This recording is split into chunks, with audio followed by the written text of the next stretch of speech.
According to the general theory of relativity, gravity is not a force. There are no gravitational fields. Gravity is kind of an illusion. What the hell did you just say? Gravity is kind of an illusion.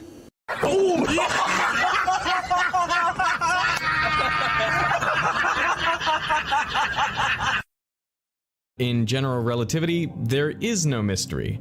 All objects appear to fall the same way because, well, they're not accelerating.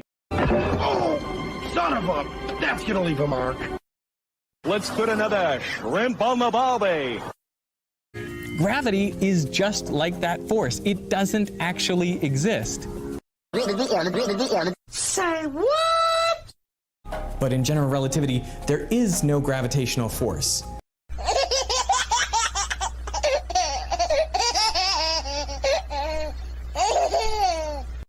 There is no gravitational field. Gravitational fields do not exist.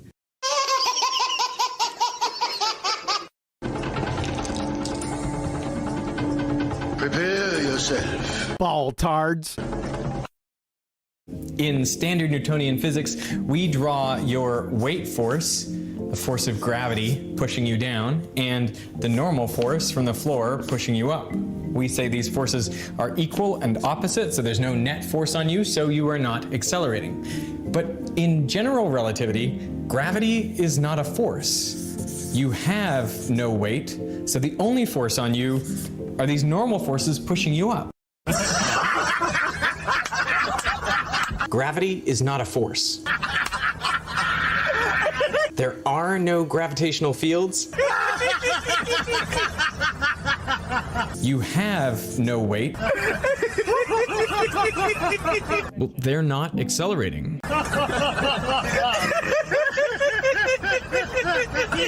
Gravity is kind of an illusion.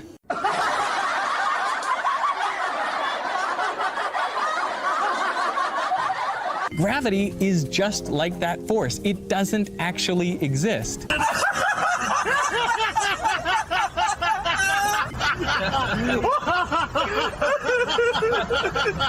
Hello, baby. Oh, well, everybody's heard about the bird. The bird's a winner.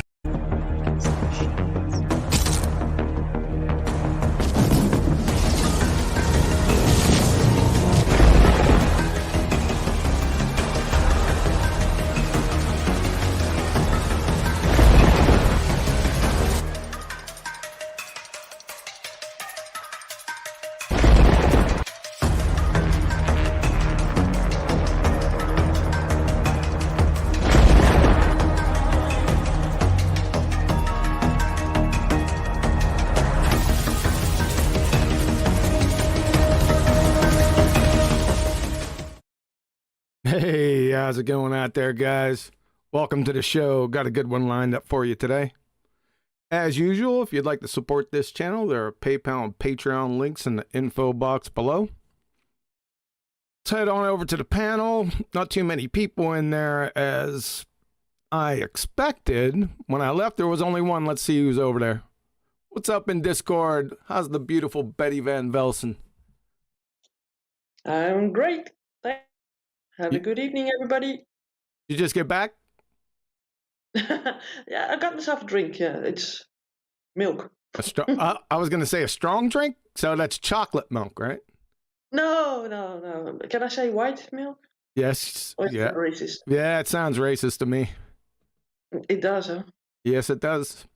Well, we'll mix it up next time with chocolate milk. Alrighty then. That's what I thought you were gonna do. It sounded like that. Alrighty then. Alrighty then. Yeah, I'm sort of sick and tired of those discussions, like the thought police, that you have to sort of weigh every word that you're going to say because you might offend people. I never do that. I guess that. You never offend people? Oh, No, sorry. I don't think so. But I don't think about those things. So that's But yeah, maybe that's the key. Don't think about those things. Just do. Nathan said he only drinks black milk. Black milk. Good. Well, Hello. I'm here to halt the food talk. There have been complaints. I don't really care. He- Hey, Irwin, how are you doing? So, Nathan said he'd only. okay. Hold on. Nathan said he only drinks black milk from black cows. I think that's racist too, isn't it? You just never know. Just take the spotted ones. They're both right. I like the spotted ones. Yeah. Oh, they always have been spotted, right? Yeah, Brown, but they're white, black, white. yeah, but they're Mini all, cows give the best milk. yeah, but they do have blackhorn steers, right? That's a But they're usually for meat, aren't they? yes, I think so. I think so. Yep. You want the Mongolian cows? They're extra rich in fat within their milk. Very healthy. But they call yaks. So yak.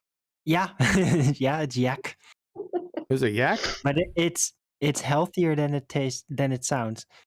Hopefully. All right, let's turn you down, Arwen. You came in a little bit hot. Mitchell from Australia. How's it going, sir? Morning, afternoon, good evening. I only drink almond milk from almond-coloured cows. Almond colored cows. Yeah, my son drinks that almond. I tried that not too long ago. It's not all that bad. Yeah, it's not bad. It's got a bit of a nutty flavour. It doesn't come from any animal. That's what the whole appeal is for some people, not for me. I don't really mind where it comes from, but that's what's in my fridge, so that's what I get. Wait, see, we're back on the food thing. I didn't even have it; just came naturally. Exactly. Yeah. If Nathan doesn't join the panel, and he can steer the conversation elsewhere, but let's talk about breakfast while we haven't. I'm sure he will enter the chat Yep. at one certain moment to announce that his premiere is starting. Yeah, he will. Yeah. Yep. That's what we expect. Well, did you ever get soy milk? I've tried it. I don't like it. Yeah. Well, I did like it, but it's every so often I get a stomach ache from it, and when I didn't use it anymore, it was over. So it was really bad. So I don't Soy use is it. not good. It bloats you. Exactly. good. Yeah, and if you leave a little bit in a glass, it turns into rock, solid rock. Almost. You can't get it out of a glass. Oh, damn it. Now we know how the pyramids were made. Damn, Arwen's coming in. Solidified soy milk. Arwen, you're coming in hot, man. What the heck? Okay, I'll take a little bit more distance. I'm used to being very low volume when I enter on Discord, so... No, don't move. I got you. Just All keep up the same. I just need to turn you down. All right. Is this good? It sounds a lot better, yes. All right. I'll keep it like this. Yep. All right. Sorry, where were we? With the soy milk, and someone says in the chat that men shouldn't eat soy. He says Why? it feminizes you. Oh, like the soy boy type of thing, right? Yes. Yeah, that's real. That's not a meme. That's not a joke. It's real. Yeah, it is. It is true. I avoid soy at all cost. Well, you said you were getting bloated. See, that's not a big surprise because soybeans are legumes, right? So they're going to impart a certain gaseous property with them. And not just gas. It actually, no, it causes local light inflammation. Actually, it literally bloats your intestines. It's well, just ice it and take some Motrin. Yeah, exactly. Or you just don't eat soy. That's even better, I think. There's many other types of like milk from vegetables or nuts. There's so many options. Soy is just not recommendable in my book. And it's also bad for the environment, isn't it? I mean, the whole forests are getting cut down to grow it. Well, if you do that, yeah, but that counts pretty much for everything, right? That also counts for industrial coconut oil. Yeah, palm tree. Right, palm oil is what they call it. But organic coconut oil is actually really good, right? But you don't want that to be mass produced by some industry that's just in it for the profit and not interested really in health that much. Well, how many Because they coconuts also you? tend to just Oh, destroy forests and shit. How many coconuts you got in the Netherlands, man? I don't know. We got. Maybe they were flown here by African swallows. They're big enough.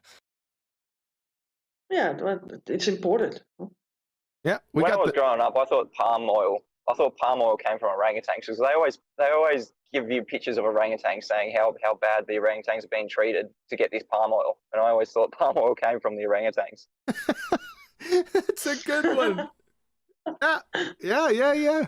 Especially when you're younger, you can. That's just combined advertising. My God, this is like the Netherlands connection here. You guys just can't stop talking.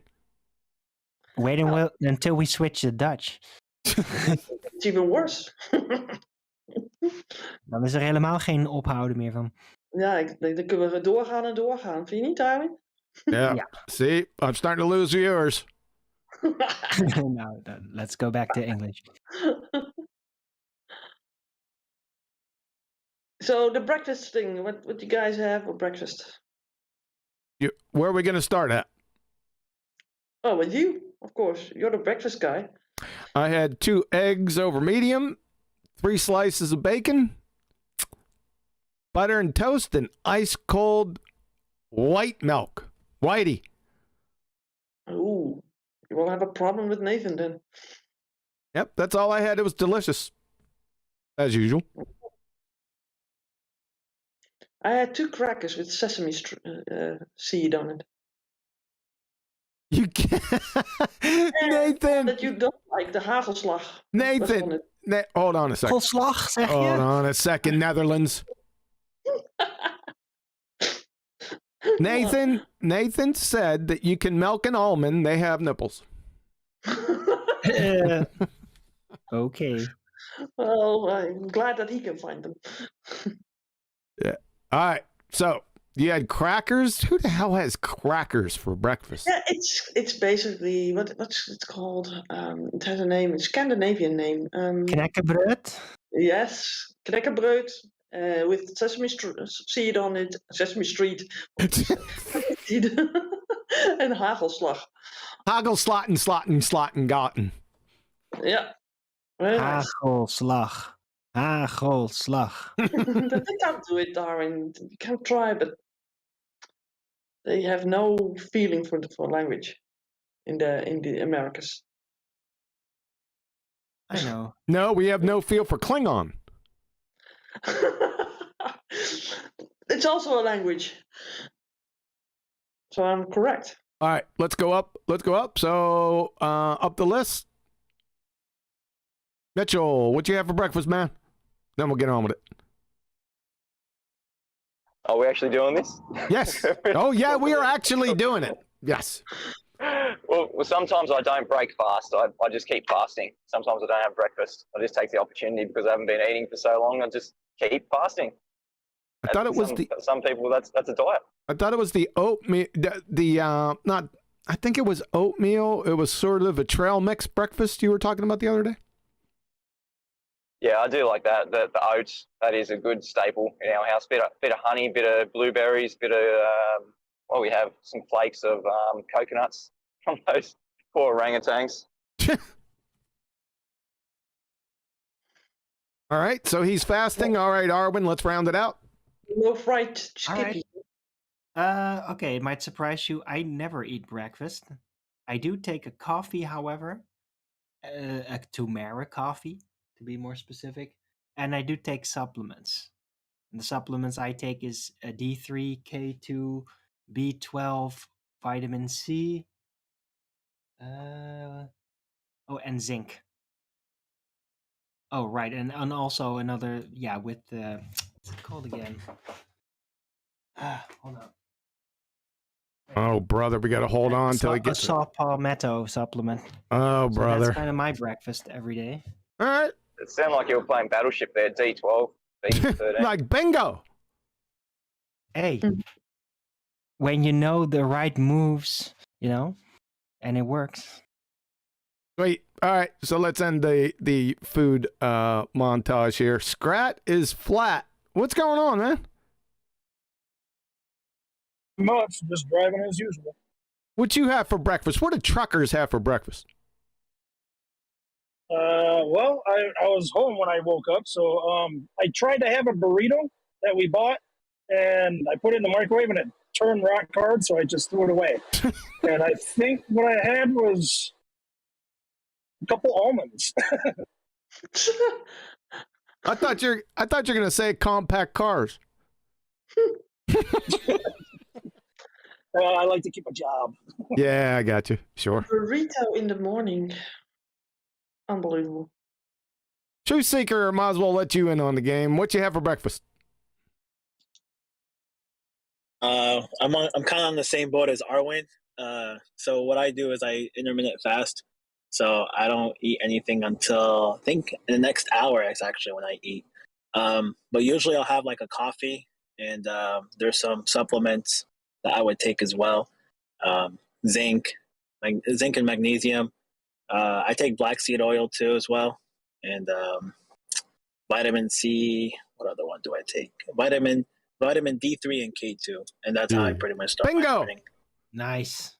Well done, sir. Unbelievable. Well, we got these people that are sort of like very careful what they eat and fasting. Yeah, they like synthetics. I'm not that hungry in the morning anyway. They like synthetics too. You keep on blowing out your mic also. I'm gonna bubble your eye. Oh, sorry. Yeah, it took a while for me to get used to not eating in the mornings, because back then I would be like I'd be like the Snickers commercial. I'm not me when I don't eat, or you're not you when you're hungry. So, but I got used to it, and yeah, I mean, as long as I have my coffee, I'm good. Breakfast is the most important meal of the day, ladies and gentlemen. I need to get some Globers in here to see what they have for breakfast, because I'm pretty sure they eat a big old bowl of bullshit every morning.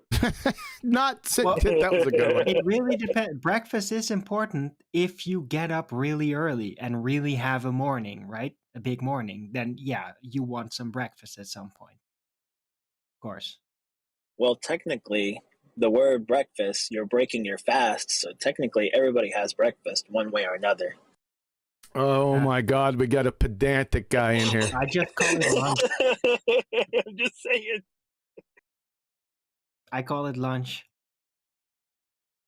All right, let's cut over there. Relax. Get off the food, because we've been on here long enough. You guys shouldn't be taking those synthetics. Vitamins and minerals should come from your foods, man. Not synthetics. They're not synthetic. They're all The thing is, it natural doesn't made. I put wouldn't in- take synthetic vitamins. Supplements are synthetics. They're artificial. No, it's still food. And now it's not food. I disagree. Yeah, it's not natural. Do you find them outside your front door? It's man-made. It is man-made. Extract it Correcto myself, mundo. but it is all plant-derived supplements. Correcto mundo. Man-made. Well, the thing is, I do like the vitamin D that I get, because it helps a lot. Why don't you go outside? Hey, John, when you make your breakfast, I have a you job make your breakfast. And you have a Man. job that needs to be inside. How about that? And at night, it's dark. These Netherlands arguments are frigging weak. Arwin say that one more time, Arwin. You make your own breakfast. What does that have to do with It anything? makes breakfast man-made. Oh, jeez, not the food, though. You got the wrong emphasis on the wrong syllable. Well, he tried at least. He did. No, it's true. No, there would be no breakfast without man-made Oh, intervention. brother. Flat Arthur, what's up, man? Quickly move on. Well, yeah, you're train wrecking yourself. I'm trying to save you. You're right. Flat Arthur. I don't think that he's awake yet. He has to be awake. He just popped in the room. Yeah. Well, let me shout out the super chat in the meantime. Oh, go ahead. Tony Whitcomb, he says, my nephews and nieces call me uncool, Tony. No kidding. But you have to read my comments very carefully to see my joke, even though it's not. I've learned with his... I'm sorry. You guys from Netherlands, you have this awkward pause, and then you keep talking afterwards. I think it's a dead pause, right? Like you're done, and then I start talking, and then you continue to talk. Oh, you mean we don't blabber on continuously? No. Yeah, we keep pauses, for crying out loud. You pause. It's like poor transitions. Yeah, and you guys, every time that we take a breath, you fill it in with all sort of nonsense. Yeah, I right? figured you were going to say that. Yeah. Hey, hello, everyone. Hey, what's up, Flat Earther? So when you asked me, I was not able to unmute. I was suppressed. Oh, you were.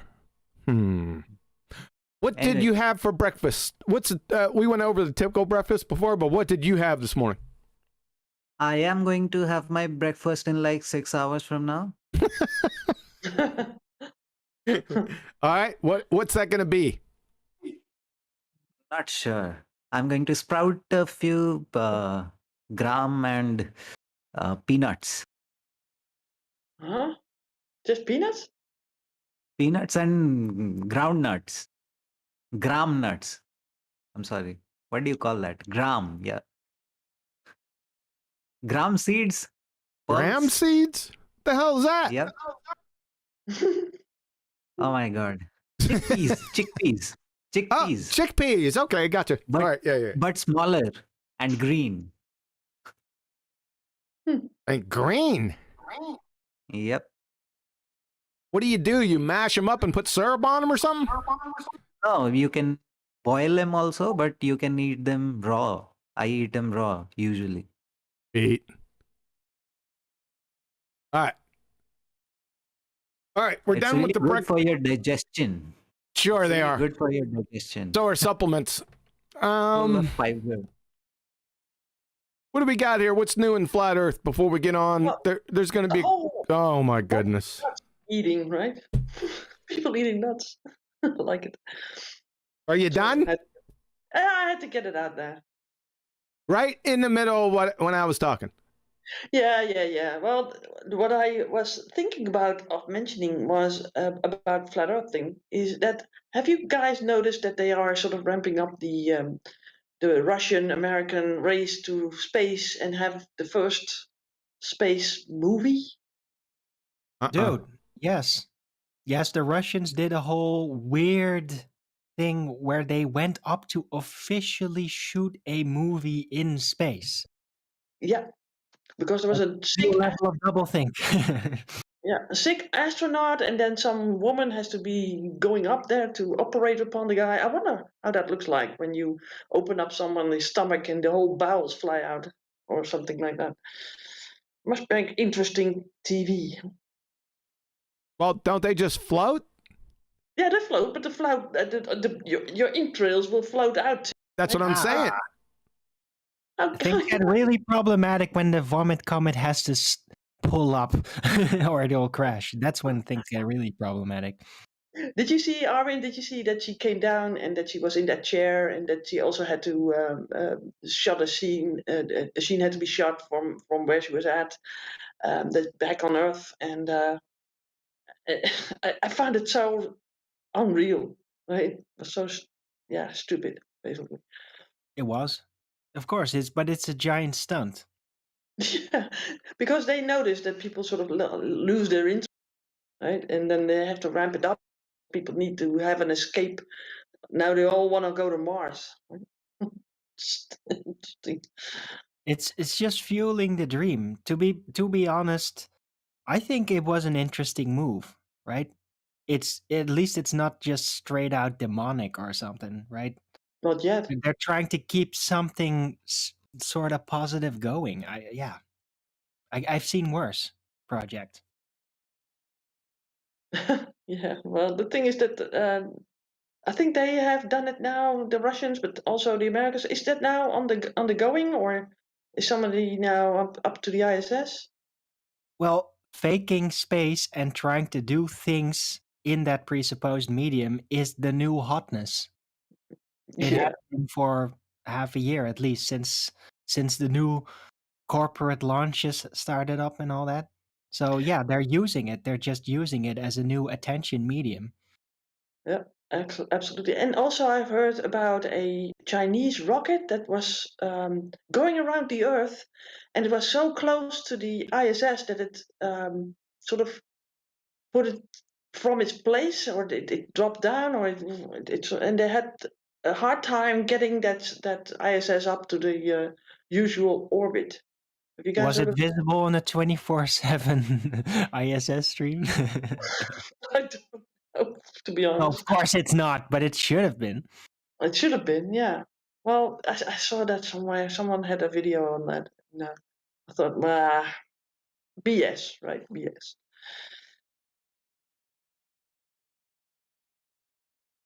Space is the new dead center for the gossip magazine situation, right? It's the new thing. And it's all gossip magazines, right? So it's like, okay, who has the chutzpah to make up a story that's really bold, right? That's going to bring everybody into trouble, but it'll still work. So that's what I think they're doing now in this age. Yeah, I still think that they notice that more people are waking up also to that narrative of NASA being fake and stuff. And then they have to wrap it up because they have to contain the people that are already so much into NASA and stuff. They have to keep an eye on them so that they, don't lose them as well. Got another I've noticed super. You got another super chat there. Yeah. I'm on a roll, man. Now you interrupted. Oh, I'm sorry to interrupt you. Go ahead, continue with the Netherlands show. Well, the thing is that I just tried to tell you what's up with the flat Earth scene and what they're trying to do as to counter it, right? That's what happens. See, complaining about it only makes it last longer. Yeah, well, I've seen underneath videos and also within I think in the Netherlands with some semi-famous people that that they are sort of going towards flat Earth also. So there is a sort of a tipping point going on, I think. Yeah, that David Wise's Flat Earth app, the whole thing, right? So the map that Nathan used the other day, it's like, oh, look at the United States being all subscribed to that, and look at England, and then look at the Netherlands. Like, holy shit, there's plenty of flat Earth activity here. Absolutely, yeah. Well, I will shout out the super chat because Quantum Eraser will be sort of like impatient.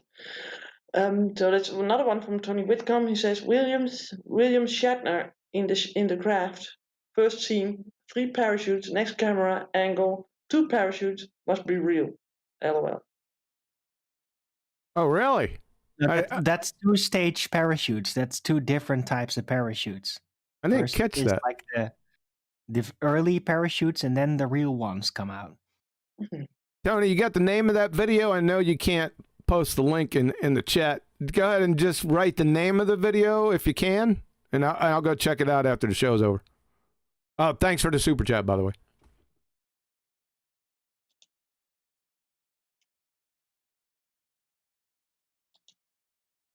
All right.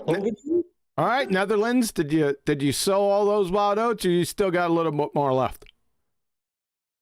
Well, we don't have the ground anymore. But we have astronauts, Betty. We have astronauts. We have lying people in our country, yes.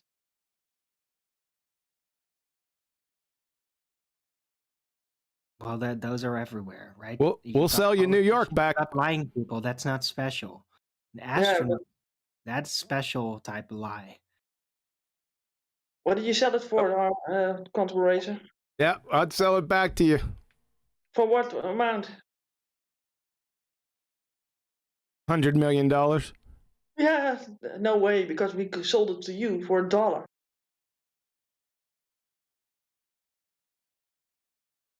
Well, there's some friends benefits out there. Also, interest compounded. No, I think that you guys made a mess of the whole thing. Yeah. You think? I can say that Neil's still not here. I haven't seen. Where's Neil been? I don't know. Maybe he's up to something good, hopefully. Like he wasn't up to anything good before? Yeah. I know that he has turned his life to good, right? The what? He's been very He has rowdy. turned his life to good. I didn't hear you. Say that one more time. Me or Irwin? You. He has turned his life to good. Oh, yeah, I knew that. Yeah, we all know that. Yeah, well, anyway, Christian, right? So he must be up to some good. Okay. That's like saying Neil's from New York. We already knew that. You wanted to have me characterize him, so I did. Yeah, well, thanks. Thanks, Captain Obvious, for keeping us up to date. That's me, Captain Obvious. Coming to save the day. Right? Yeah. All right, what else? You're making the Netherlands look bad, Patty. Able to steer this in a good way. Adam, hey, you there? Thanks for saving us, Adam. Oh, sorry for being late. I was having my tea. Hey Adam, what'd you have for breakfast? Fruit toast. See, that's also good. Yeah. What? Fructose. With yeah, with nuts. Fructose with nuts. No nuts, just raisins. So fructose. Hello, Adam Megan, sir. So fructose with raisins. Yeah. Tell you what I had tonight, which was very nice. It was a bit rushed because we're decorating and stuff, hence running a bit late. Sunday's pulled pork, which we roasted for ages, but then just barbecued up a bit. Cheese, roasted peppers in a nice cob, and then just some onion rings. Very nice, but that's why I'm running late. So, but the odd belch. You're forgiven, but listen to what I'm saying. Let me spell it out in BALLBUSTERS chat 1 second, because I don't think you heard me. I said fructose. That's Foxtrot, Romeo, Uniform, Charlie, Tango, O, Oscar, S-E. Fructose. Yankee Echo Sierra. So you had fructose? Where'd you get that at? Just a loaf of bread with raisins in. And then that's not fructose. Not fructose. That's what I said. Toast. Jesus. Fruit sugar. It's in raisins. Even though you spelt it right, it didn't go in. That's called. Yeah. Sorry. Fruit toast. Toast with fruit in it. Oh, toast with fruit in it. I got you the first time, Adam Megan, sir. Yeah, me too. But the English guys don't seem to understand each other. Crying out loud. Exactly. I can relate a lot of things with you, Betty, too. Like how you sometimes mispronounce words and use antonyms which actually do not exist. So that happens to me also. Yeah, that's sort of my signature. I often find that those that don't have English as a first language speak are much clearer. Well, they don't talk proper like where I do. What did you say, Adam? I didn't understand. That's the trouble with English. Those that have it as a first language bastardize it in such a way with accents that I can say something like that only those with English as a first language kind of understand it. She was being facetious, Adam. No. Yes, Australian. To the point that people can't understand my father-in-law with his Scottish accent. I mean, I struggle sometimes, you know. Go ahead, Mitchell. You were rumpus by Adam. Well, there's an accent. It wasn't too important. I was just saying Australians absolutely butcher the English language. Leave off letters, leave off words. Just everything's slang. Every single word is slang. Yeah. Yeah, but it's got character. Right. You know how we'll have like regional accents. Have you got like at least an east and a west difference? It's more like lower socio-economic and upper, just normal people. So there's what we call bogans and just normal people. Accent. Bogans. Yeah, mate. Straya. Your country is Straya. From Australia. Yeah. But No, it's just how does it Straya. exactly work? Like how is the accent utilized among one another? Is there like an appropriate time to get extra Australian, or is that just the default? Like how does it work among one another? It's more how you're brought up, where you come from. Some people just degrade themselves into slang, and they just never pull themselves out. If you're around people that do that, usually guys, you don't really hear it much on girls, but yeah, guys, when they just get into groups, it's hard to understand. It's like the Irish, when the Irish talk to each other. Right. Wow, nice.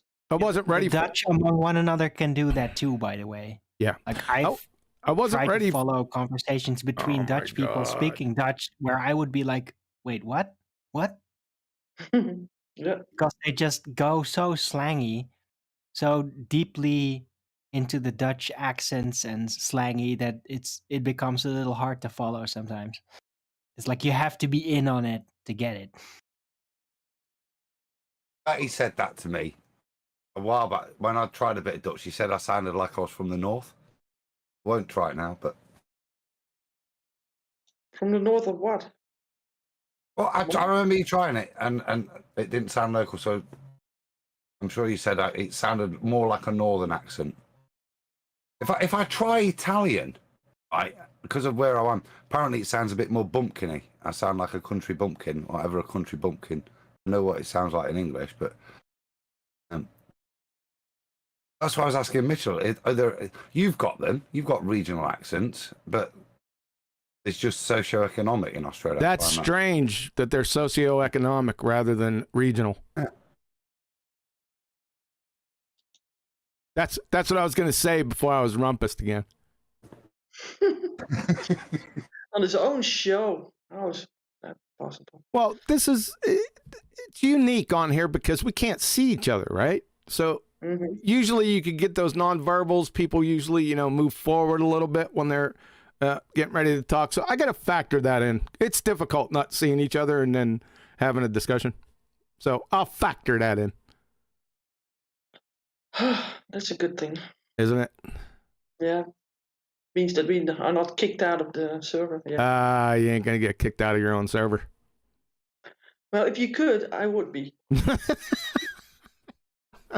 No, not as far as you know, you wouldn't. As far as I know, yeah. Unbelievable. Well, we got the starters kit breakfast now on the. What I see, maybe it's already gone, but I see it late or early or whatever. The crayon munching thing. Oh, on the slideshow, yeah, the starter kit. Still. That's an old one. I think that was from Jose Mesa. Made that up a while back. That's probably one of the oldest ones on there. Well, back in the day, you used to call these people crayon munchers, but now they're numpty dipshits. Oh, it sort of evolved. It didn't evolve. What's that? Well, from one thing to another. Oh, so it changes. No, it just goes back and forth. Depends on the season. Yeah, there's still crayon munching seasons, and there's a numpty dipshit season. We've just entered the numpty dipshit season. Oh, speaking of the numpty dipshits, that's right. Thanks a lot, Irwin. Appreciate that. The numpty clips. We had a good one yesterday with Jack Horner. That was really good. I forgot because I completed that some time ago, when we did the bounds. And I just set it aside. I said, yeah, I'll get back to that in some time. And it took a little bit of time. So I was pleasantly surprised on how good that was. I found that was a good one. Yeah. Quite insightful, I found that. The attempts to have, first of all, reasons not to do it, and then teetering on the edge when, oh, there's a shitload of money, maybe we could just do it anyway. But what I found interesting was the level in which he tried to validate himself. It was very arrogant, but also very ignorant. Yep. In terms of what was being asked, it was very interesting just listening to it. Obviously, to the point that he had his suspicions, it was a kind of a gotcha, to the point that, what are you, a bunch of fundies or something, creationists, I think he said, didn't he? Yeah. Which I think was very telling, that he felt, but this is the point. Why would he feel there's something to hide? That's the overreaching feeling I got from it, that it was something he was trying to hide, because all that was being asked for was a test. So the outcome is it doesn't have an agenda, just a result. But he felt that he needed to see who the people were that wanted to pay for this test, give us a load of money to do the test. That I found very interesting, as if in some way the test data could threaten him. Yes, it was a tell, right? Because we finally got to it at the end, because in the beginning, remember, it was because of the works thing. People get this works phenomena. It's a friggin' disease. Well, it doesn't work. So I went off on him with that. What was the next little thing? Oh, he wanted to give his rendition of fossils, but then he started defining what bones were. And then he had Bob, he Jedi mind trick Bob Enyart, because I guess he thought he was a live one, right? So he just started with his Evo-tard nonsense to get to Jedi mind trick him. And he did, to a point. I think Bob had an agenda to try to get him, say that they didn't want to do it by upping the total of the cash that they were going to give him, because he told him a number of times. He goes, "It's not the money," and then Bob would immediately come back and say, "Well, what if we gave you $20,000 instead of 10?" Right, immediately after that. Well, Bob, didn't you just listen to what he said? He said it wasn't the money, it wasn't a factor, right? So Bob definitely had agenda, put it out that the cash, right? He wasn't listening to what he was saying, and then got Jedi mind tricked. I knew that was coming. I mean, even before it started, I knew. I didn't expect the work stuff. I did expect not being able to test carbon-14, and it was clear he was clueless. You see, those statements, when you've got tissue, soft tissue, that's what I'm saying. There's an intellectual dishonesty there. Even if you think, oh, it's that old, it won't. But actually, it's soft tissue. I have to test it just to rule it out from a intellectual honesty point of view. Yeah. Unless you're scared of the result. That's what I'm saying. Unless you have some fear that the result doesn't show that, and that thing that's preserved hasn't isotropically decayed as you expected, implying that it's not as old as I think it is. There's a fear there, and that was the feeling I got. I don't like to generally reply on feelings, but it was the only thing, because there was, like I say, an intellectual dishonesty in the way he was approaching it. It didn't seem genuine. Yeah, we finally got down to the crux of the matter. The crux of the biscuit was that creationists wanted it. I don't know, Jack not being a creationist, that's pretty funny. You people say that you're not creationists, you're not thinking clearly. Number one, but we finally got to the gist of the matter. It wasn't because it didn't work, or because fossils. I couldn't believe that when Bob asked him, well, were they fossils? And Jack started telling him about what bone's made of. Jack knew that it was bone that they found, not fossils. We heard it in the other video on 60 Minutes. And this was after the 60-minute interview. So what it's telling me is he thought that he had a live one, right? Creationist, because, the pseudoscientists think creationists, whatever, that just cracks me up, are kind of slow, or they've Jedi mind tricked themselves into thinking other people are dumb or something. I don't know. I don't get that. It just doesn't translate to me all that well. But he clearly thought that Bob projection. It's very quick in the moment projection, basically meant for themselves to have an escape vent, and they're okay with it. Yeah, right? But everybody gets to see it, though. Everybody. Yep. Right. But it was clear in the end. Chooses to pay attention, and it doesn't disregard it because of some political situation, like, oh, he's on my side, right? Because that would typically make you disregard it. So they're counting on that. That's why they do that. Well, he made a horse's ass out of himself. I think I exposed that quite clearly. It's easy to do that. Say again? Absolutely. The hardest job is to just let them talk. Yep. And not interrupt. I know for you this is a special challenge, John. I know this is very tough for you because you get you just want to strangle them. But if you just let them talk, they will just make an absolute ass out of themselves like nobody else can. Yeah, but it just depends, though. It just depends because, if they're going to start off begging the question, it just depends on how they're starting off. I'm not going to sit there and listen to 3rd, 4th, 5th, down to 10th, 11th, 12th orders of effects off a fallacy right off the bat. Not going to do it. I'm not wasting my time. Well, this is why it's telling, John. Because you can make an assumption, and fair enough, you can sit in your assumption, but to use an analogy, if I was in my shop and a pregnant woman came in, fairly pregnant, big, she's not got long to go, yeah? And shout out Mitchell, she's going to have a natural birth. She don't know when it's going to be. There's no date she's going to stick to. Shout out Sheila. Really enjoyed that. But she comes into the shop and she says, I want you to confirm that I'm pregnant. And I go, well, you're clearly pregnant. How long, we go through that. And she says, yeah, I know, but I want to pay you £1,000 to just do a pregnancy test. Why would I have any fear? I'd say, well, okay, I'll take the £1,000 to confirm that the obvious to me. Yeah? There's no fear if it's bloody obvious from a test point of view. And that's the kind of usage he does. He says, oh, it's this old, it's that old, blah, blah, blah. So why wouldn't you as an institution just take that money? Thank you very much. I'll have that. Yeah. I agree. Yeah, it was a tell. Yeah, good point. Yeah, I didn't have to do much.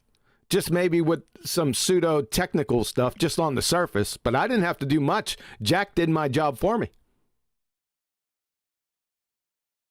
That's why I liked it. So, speaking of those numpty clips, we got one tomorrow, another signature numpty clip. It's going to be Shamalama Gamma Panda Ding Dong this time. Our refraction teacher. Don't miss this one, folks. It's a gem. No pun intended. Then next week, we're going to finish up the numpty clips. We're going to go out with a bang. So make sure you tune in for those two. You ain't going to believe it. Well, you will believe it. But I ain't going to tell you who they are.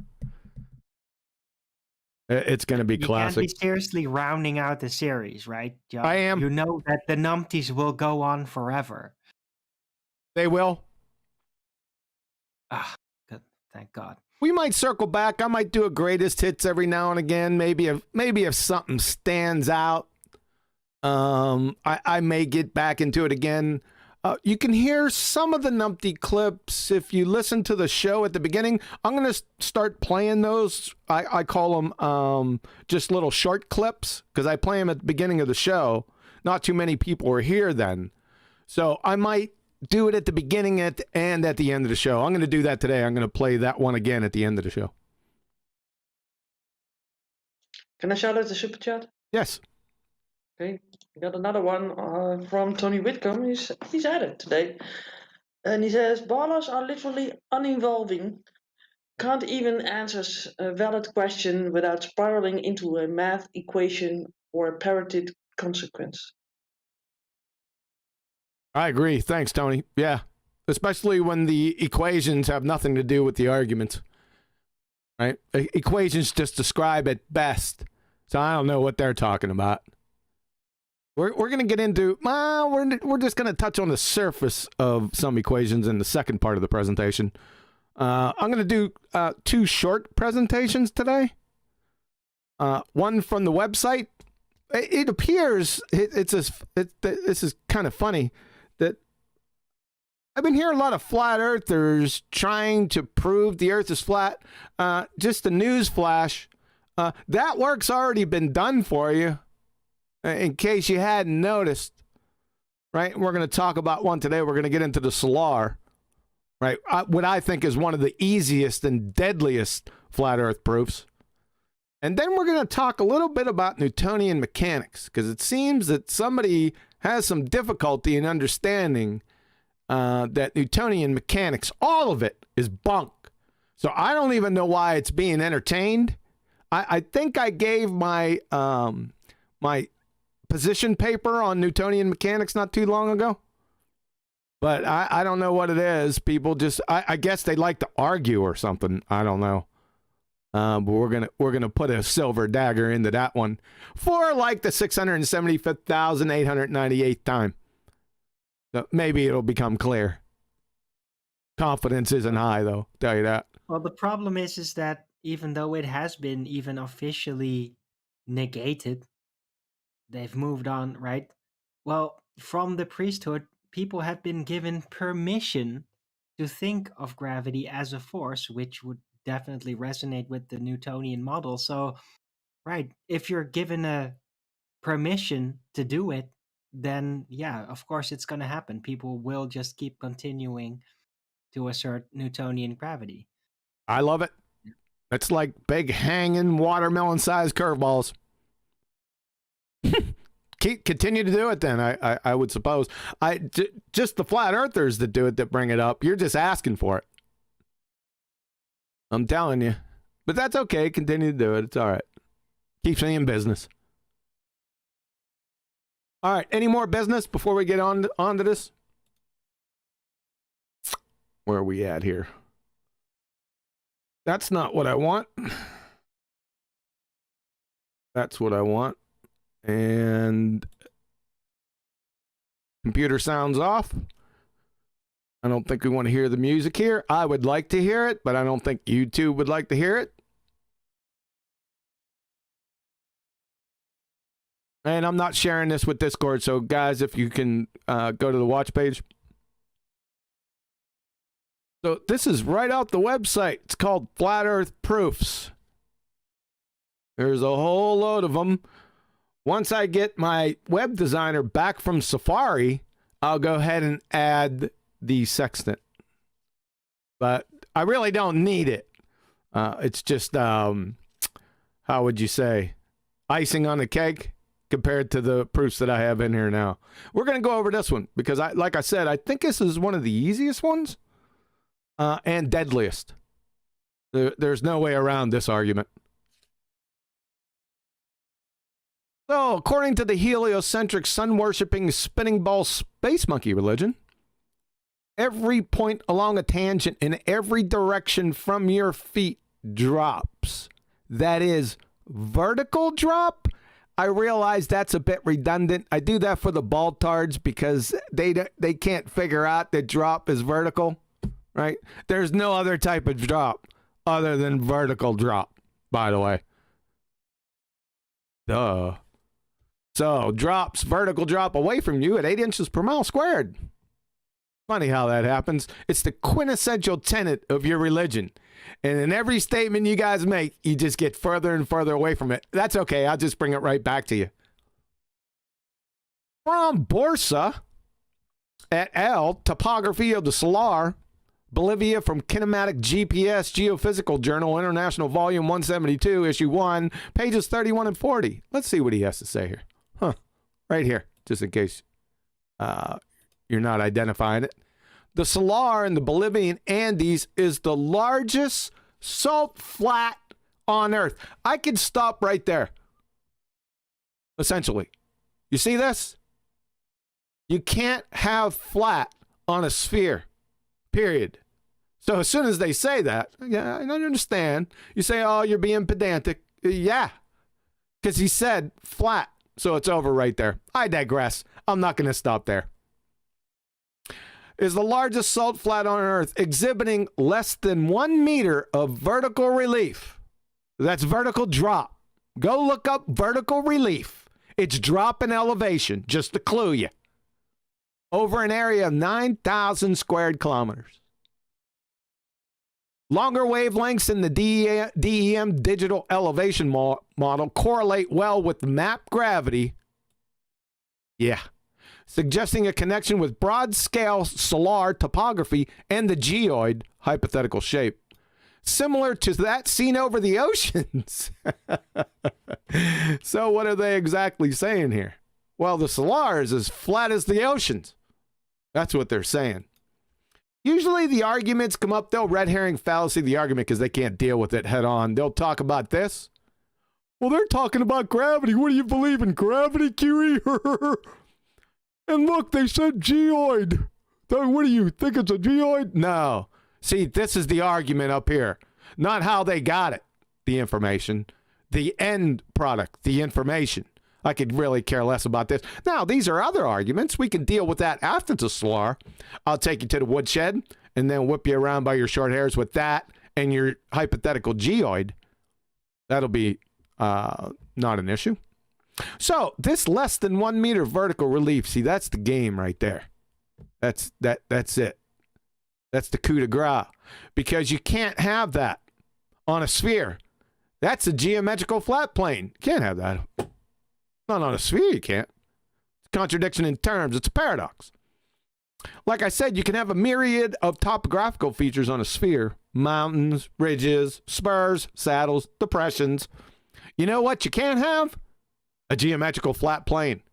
And this one is over 9,000 square kilometers. Therefore, I love therefores. How can ballers stage 5 cling with a kung fu death grip to their fairy tale religion that has one of its foundational tenets, like I said before, vertical drop, and yet at the same time have a flat plane with less than 1 meter vertical drop over 9,000 square kilometers, pray tell? Like I said, violation of the law of non-contradiction. Just put paradox right beside it in big, bold letters. For an encore, can you reconcile married bachelors for us also? Because that's what it's tantamount to. This is real simple. Easy to reconcile. You ready? Ball-tard position. Like I said, according to the heliocentric sun-worshipping spinning ball space monkey religion, every point along a tangent in every direction from your feet drops, vertical drop away from you at 8 inches per mile squared. So we have on one hand, vertical drop. Study, on the other hand, the Salar in the Bolivian Andes is the largest salt flat on Earth, exhibiting less than 1 meter of vertical relief, that's drop, over an area of 9,000 square kilometers. So you got two different sides of the story here. One doesn't match with the other. In other words, the second part, the study has no vertical drop. No, and like I said, it's a violation of law of non-contradiction. It's over. Can't have it. You can't hold two truths at the same time, mutually exclusive truths at the same time. You can't do that. Again, it's a paradox. See figure 6. Let's go to figure 6. It shows 100 kilometers, that's 62 miles north to south of the Salar with less than 1 meter vertical drop. Let's check it out.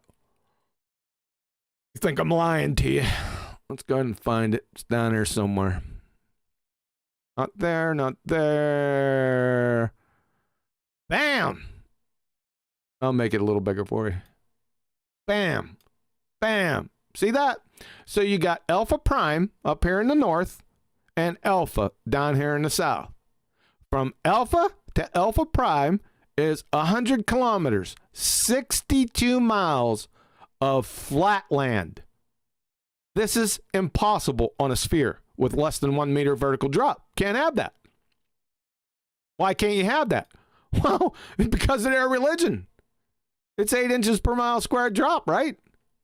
The spinning ball religion, over 100 kilometers, 62 miles, the vertical drop is 781 meters.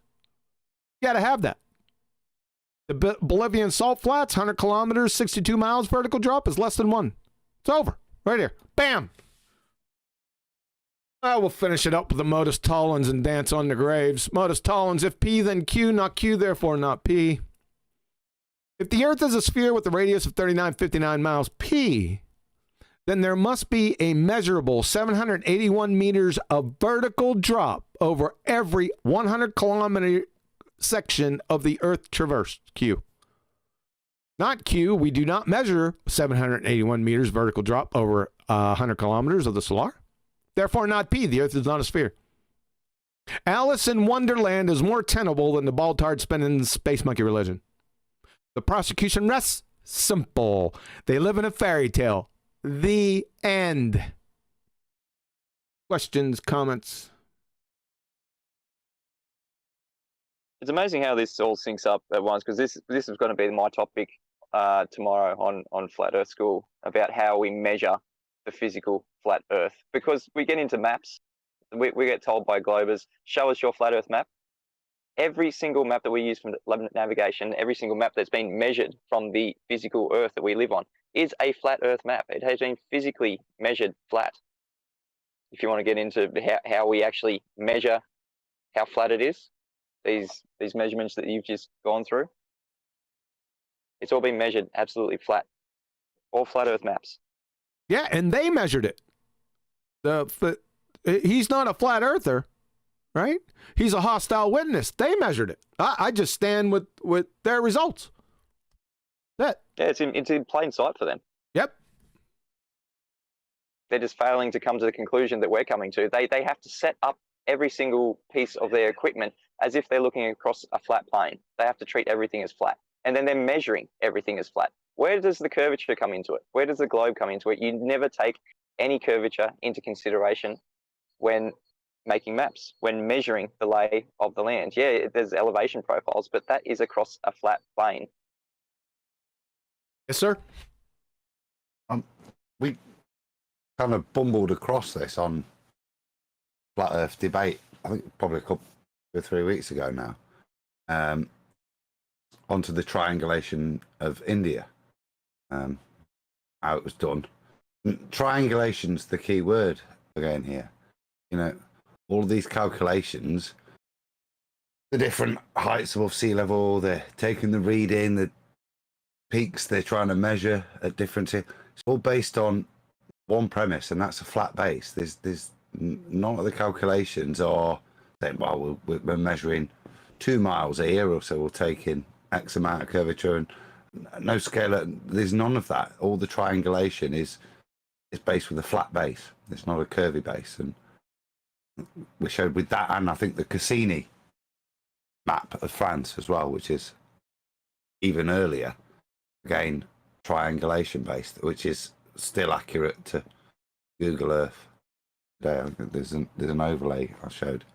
Well, as soon as you say triangulation, you invoke planar trigonometry. Yeah. So it's an immediate. You immediately invoke it. It comes right behind it. You can't get around it. You say triangulation, Baltards, you're finished. Quick death. Got to have that flat base. Got to have that flat baseline. Yep. There's no there's no curved lines on a triangle.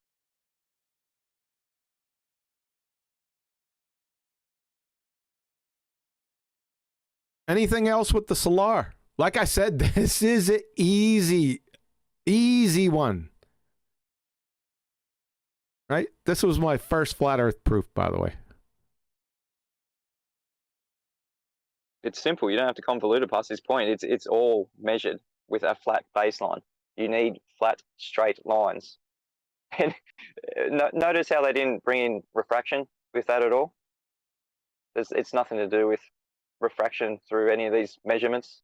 It is just a flat, straight through the, if you're using a total station, theodolite, whatever you're using to physically measure the layout of the land, you are looking in a straight line.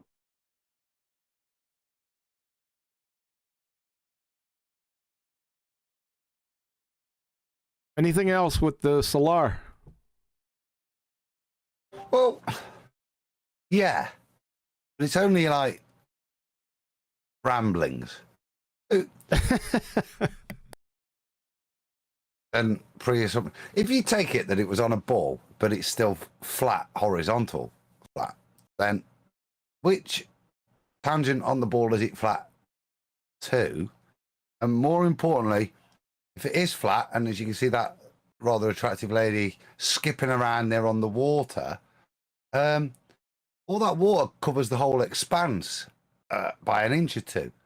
Now, the amount of curvature that would be expressed would mean that if water keeps its distance from the center of a ball, there'd be points on that horizontally flat plane where the water would drain away from, even though the plane is horizontally flat, and the water would have to drain to the lowest point, which, if you segment a sphere, would be created, so you wouldn't get even distribution of water across that surface.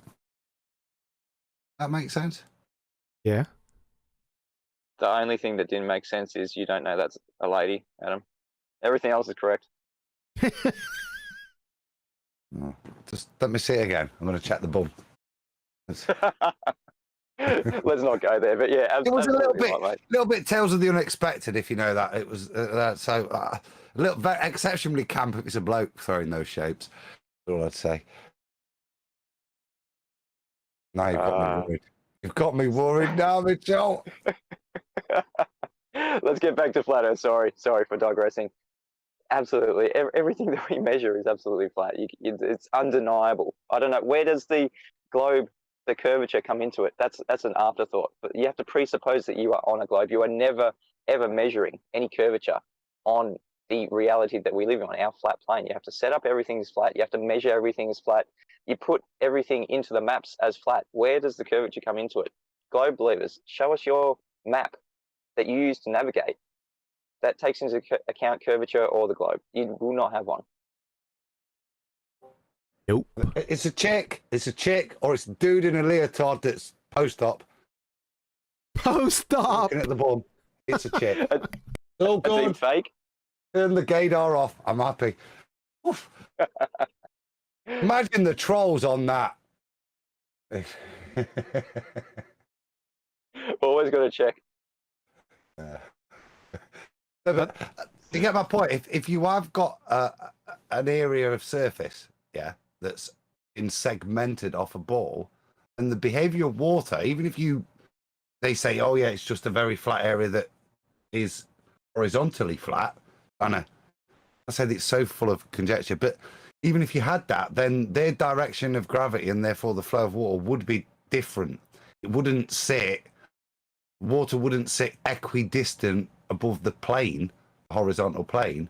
It would flow differently and pull, because the horizontal plane isn't equidistant.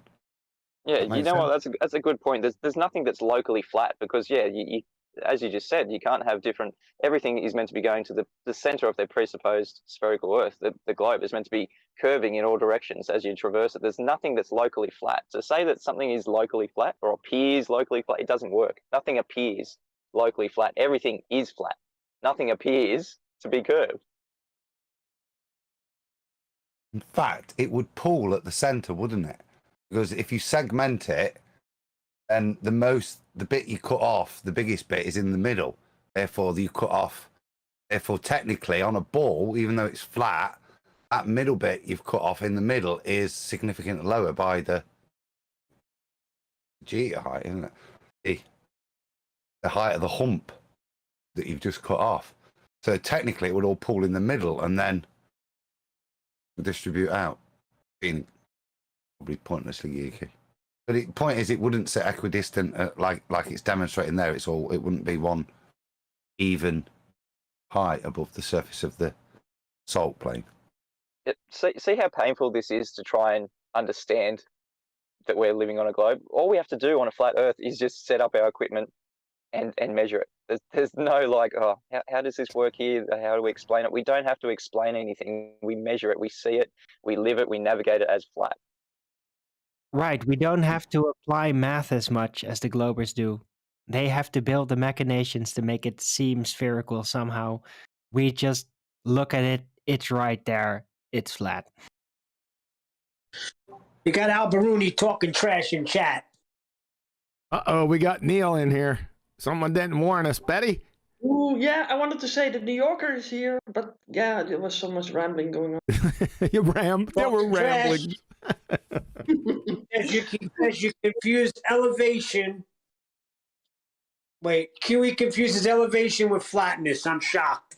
Yeah, you shocked. He won't join because he says he gets muted.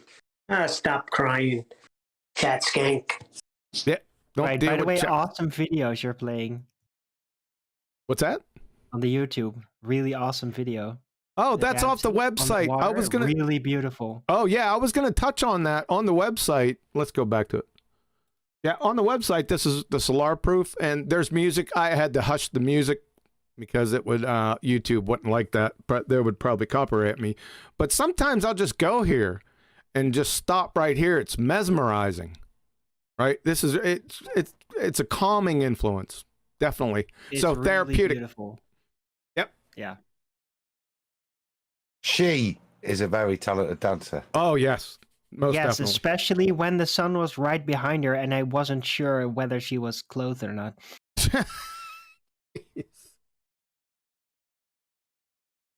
Unbelievable. You guys are so much easily distracted, right? Yeah. Hey, it's called being single for 8 years. Give me a break. It's called being man, I hope. That What was will that you said suffice. about attractive women dancing, Betty? So, again, sorry? You're gonna have to take that off screen, John. Otherwise, all right. Well, we got this womanly jealousy going on, of course. Right? But it is pretty amazing to see just the flatness of the water, the mirror getting slightly distorted by the footsteps, and the sun just reflecting. It is really quite a sight. Brilliant. Who came up with this? Brilliant. Yep. I thought so. Yeah, the sun reflecting off that nice flat surface. I got a quick question. You got a quick question on this, on the Solar? Well, it's about the measuring it flat. You're saying they can't, or they don't, or is that for a different subject? No, I didn't catch what you just said, but go ahead, try it again. That they don't measure it, or they always measure it flat? Who are they? Anybody who measures the Earth, it's measured flat. Yes, right here is a shining example. Okay, now here's my question. I've talked to two land surveyors, and both of them said that they actually do measure curvature. Now, really? What do I do? Just call them a liar, or you ask them to show you their results, and more importantly, how they got their results. I need a little bit more information to expose them. Just a little bit more. what was going to be my question? Not two parts, just one. But how do you measure this curvature?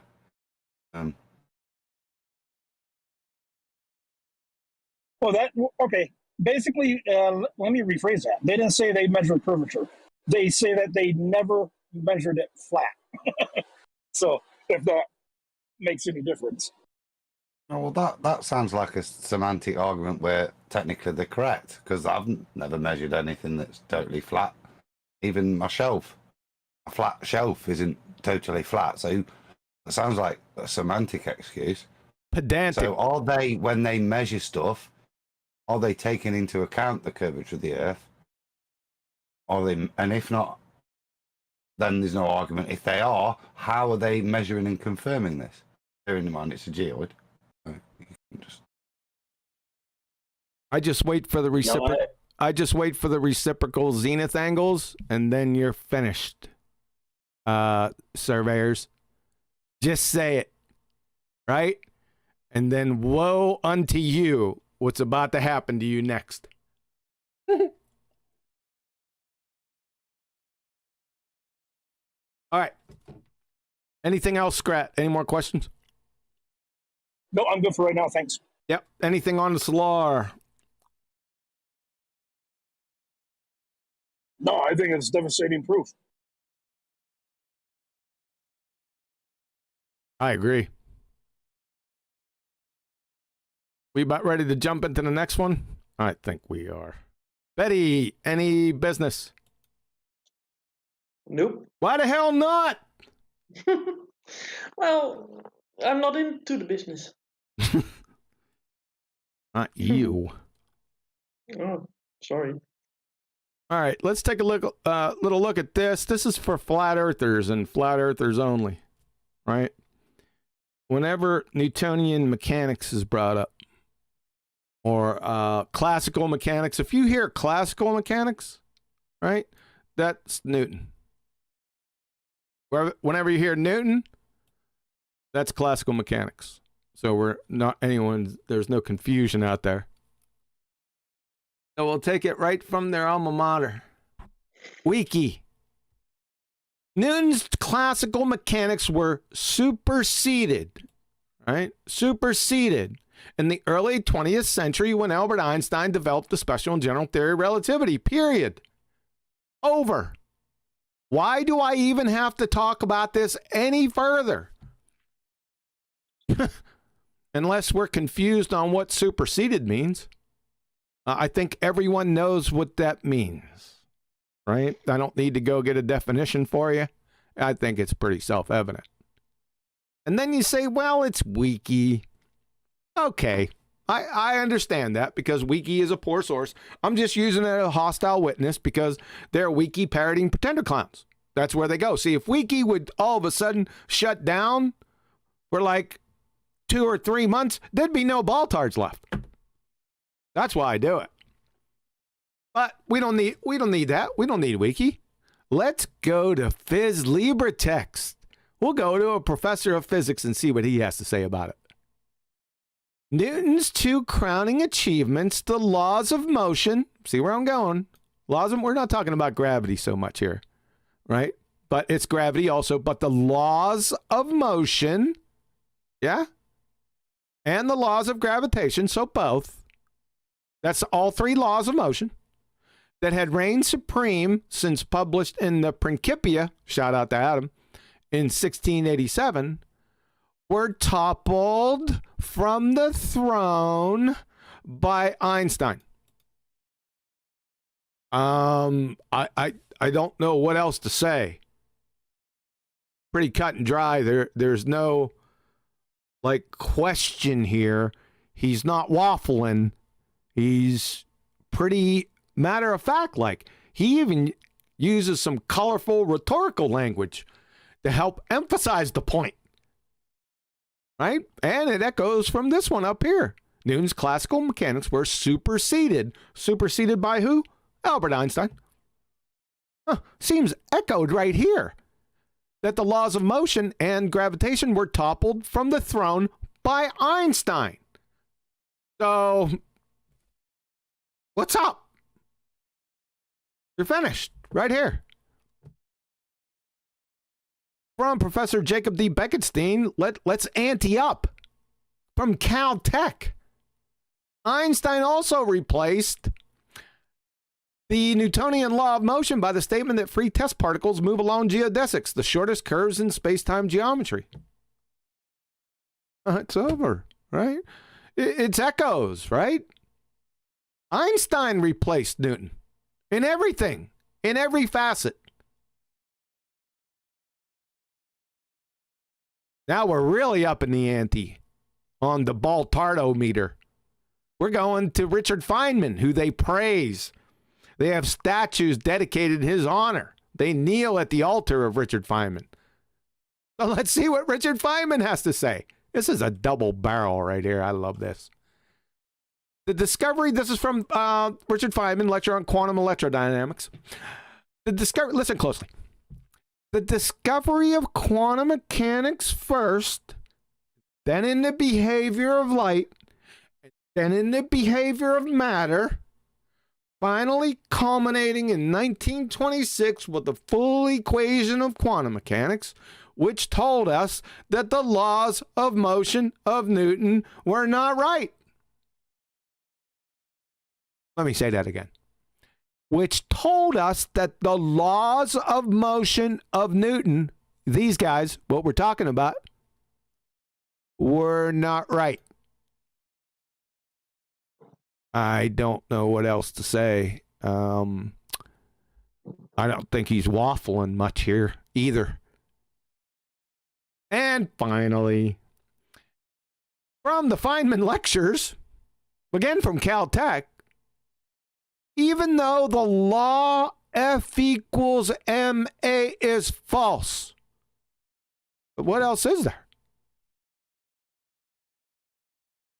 And all the derivations of Newton were wrong for the conservation of momentum. In quantum mechanics, nevertheless, in the end, that particular law maintains itself. What particular law maintains itself? This one. Conservation of momentum. Not this one. Because he already killed it with false. So I guess we're going to have discussions on what false means. False, superseded, were not right, replaced, toppled from the throne.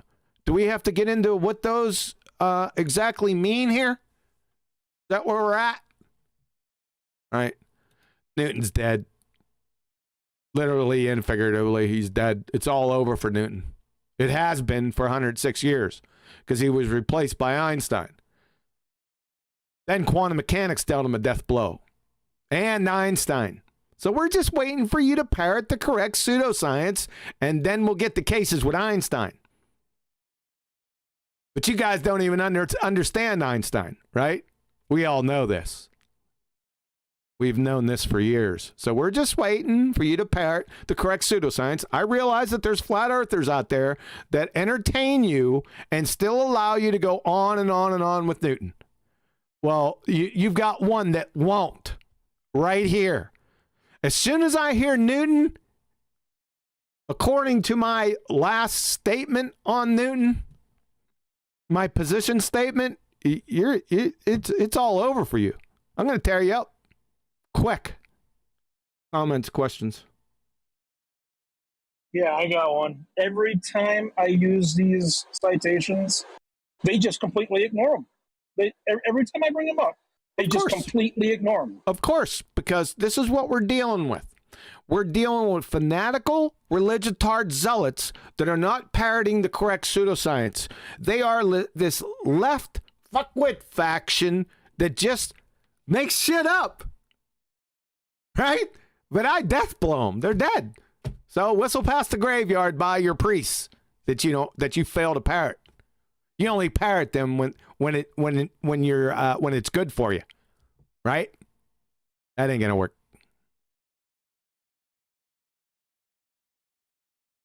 See this one? That ain't gonna work. Not working.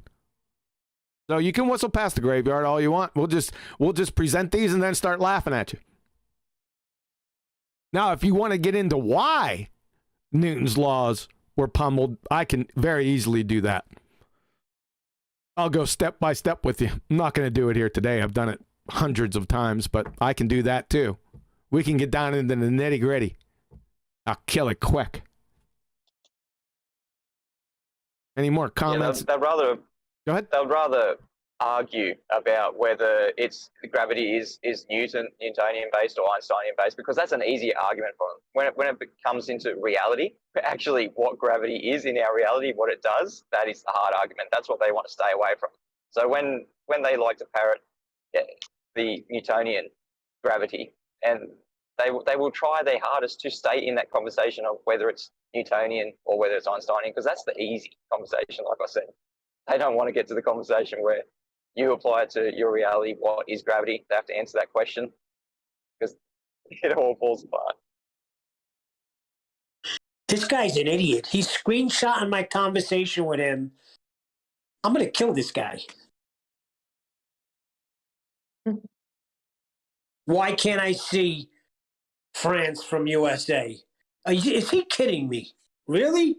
We're going back there?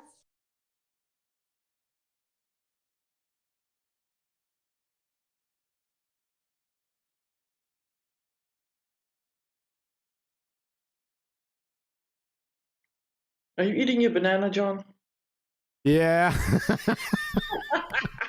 I knew it. Usually Adam is up around these times. Yeah, I took my first bite when Adam started talking just a little while ago, but then he ended quick. Caught me off guards. Oh, yeah. How could you tell? Can you tell that I got banana? It was just a feeling. Uh-huh. Just a feeling of like, too Feeling. long pause. Not that feeling, Adam. I thought you said appealing. Oh. Which I thought was a very good pun. Appealing, yeah. Okay, yeah, that's a good one. Oh, you got the peeling. I was thinking about something else. You and your puns. Dang, freaking 10th man has taken over these puns. People are just looking for them now. Oh, well, that's half the fun of it. Huh? Yeah, it is. It is a lot of fun. So Neil is like crossing swords with a guy in BALLBUSTERS Chat, I think. I told him not to. Don't entertain chat skanks. You're an enabler. I fell for it. Like friends from USA. It's too far away. Next. Everyone is free to come on Discord and share their pain. Good point, Mitchell. The link is in the description box. Just hit the link. I forget saying that all the time. Thank you. Just hit the link. You can pop on in here if you have any issues, especially with, like what we discussed, the solar or Newtonian mechanics, the laws of motion or gravity, either one. Come on in. The water's warm. It is. No sharks. No sharks at all. Only barracudas. Their excuse is that you mute them. I would love for them to come on. If I mute them when they're being reasonable, then I'll lose all my subscribers. So that is feeble, nonsensical horsebucky. So come on in and you act like an adult, put forth your claims, and you will not be muted. Why is there no one resisting this, Globe Believers? Why are you not here defending your religion? Is it because you can't defend it? Is that what you're scared of? You can't stand up and say, no, we're wrong? Is it because we're right, Globe Believers? Where are you?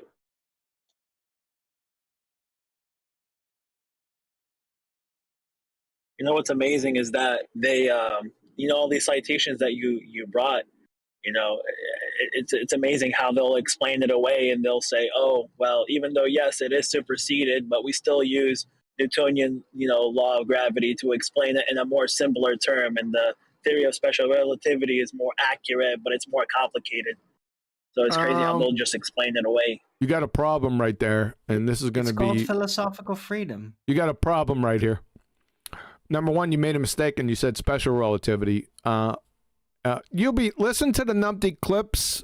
I don't think, not tomorrow. Well, listen to tomorrow's, but if you listen to next week numpty clips, gravity's going to become right to the forefront. Not only gravity, but gravity's going to be discussed, and what they actually think, and what they don't know is that special relativity, the one that you just referred to, debunks, like flies in the face of the universal law of gravitation. It's not a law, but Newtonian, and it's not Newton's either, right? But as it's colloquially known, is Newton's universal law of gravitation and special relativity are paradoxical.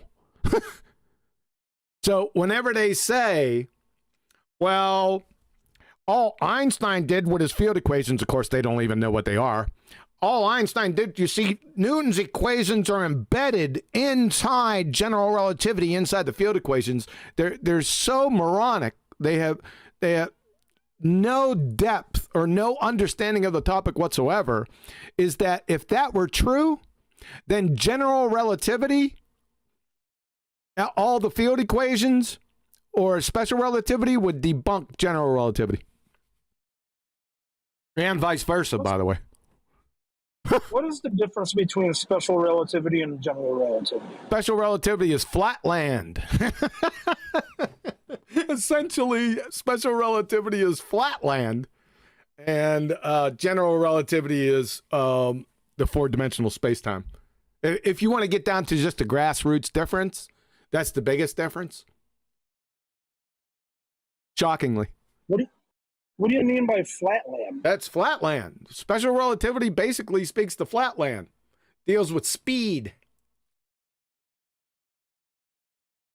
Essentially, it has no more or less geometry spoken about. It's flatland. If you ask anybody with any knowledge in special relativity, they'll tell you that. It's when they start to basically mathematically straighten out presupposed curves, right? Mathematically and all that. Right? Why would they do that? Why do they do what? What Irwin just said. Why would they mathematically straighten out presupposed curves? Because it's so mathematically convenient to just assume things to be straight lines, right? Less hassle. Allows you to bring in more complex situations and still be able to calculate it easily, because globe geometry is the most clunky setup you can ever imagine. You guys, don't get off the point though. If they say that Newtonian mechanics or Newton's equations for gravity are embedded in general relativity, then that debunks special relativity. Just stick with that. You're good. You could just laugh and walk away. It's over. You need some proof of that. Let me see if I can scare that up. 1 second. Go ahead, talk amongst yourselves. Smoke them if you got them. Well, Yep. I just wanted to say, QE, that I heard the exact same argument from the globe side just the other day. And the argument was that capital G that was found out by Cavendish and Boyce was ultimately used by Einstein in his field equations. So capital G, since he is using, That's not Newton. That's not Newton's. You will not find big G anywhere in Newton and with Newton. That's where they screw up. Yeah, even then, even if we attribute it to Cavendish and Boyce, even then, ultimately, capital G's value is there in Einstein's equations. Oh, they could be there all day long. I don't really care. It just makes my job easier. 1 second, I'm almost there. All right, What's the difference between big G and little g? This is pretty funny. Hold on a second. Little g associates to the typical signs like acceleration rates and all that, right? Yeah, I'm aware, but It is the overall assumption that it's all attracted to a central point. No, I'm talking about capital G. Right, big G, capital G, right. In physics. 1 second. I was hearing a lot of background that was drowning you out, Arwin. Can you say that Yeah, one more time, I'm please? noticing it, yeah. It's the gravitational constant I'm talking about, capital G. Big G.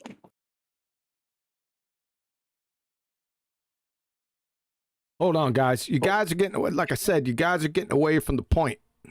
So let's get back to this. I think I get what Arthur's saying is, to put it in a nativity way, he's saying that Einstein's big G was born in a shed with 2 balls. Newton's. No, hold on a second. Hold on. Wait. Get it? Number one, we have to be precise. It's Newton's big G. Now, it's not even Newton's, though, because you'll find no big G anywhere in Newton's literature, because big G wasn't conjured until like 250 years after Newton died, right? And remember, Newton said he didn't want to have anything to do with the fairy tale of gravity. Remember, right? Right. So he foresaw its coming. Couldn't you state that? He foresaw its coming and placed a disclaimer, like, this is wrong. I don't want to be part of that. But he foresaw it coming in the future, like an inevitability. All right. So let's get down to this. I put it up. I'll give you a couple seconds so you can see it in on the watch page. Let me know when it pops up.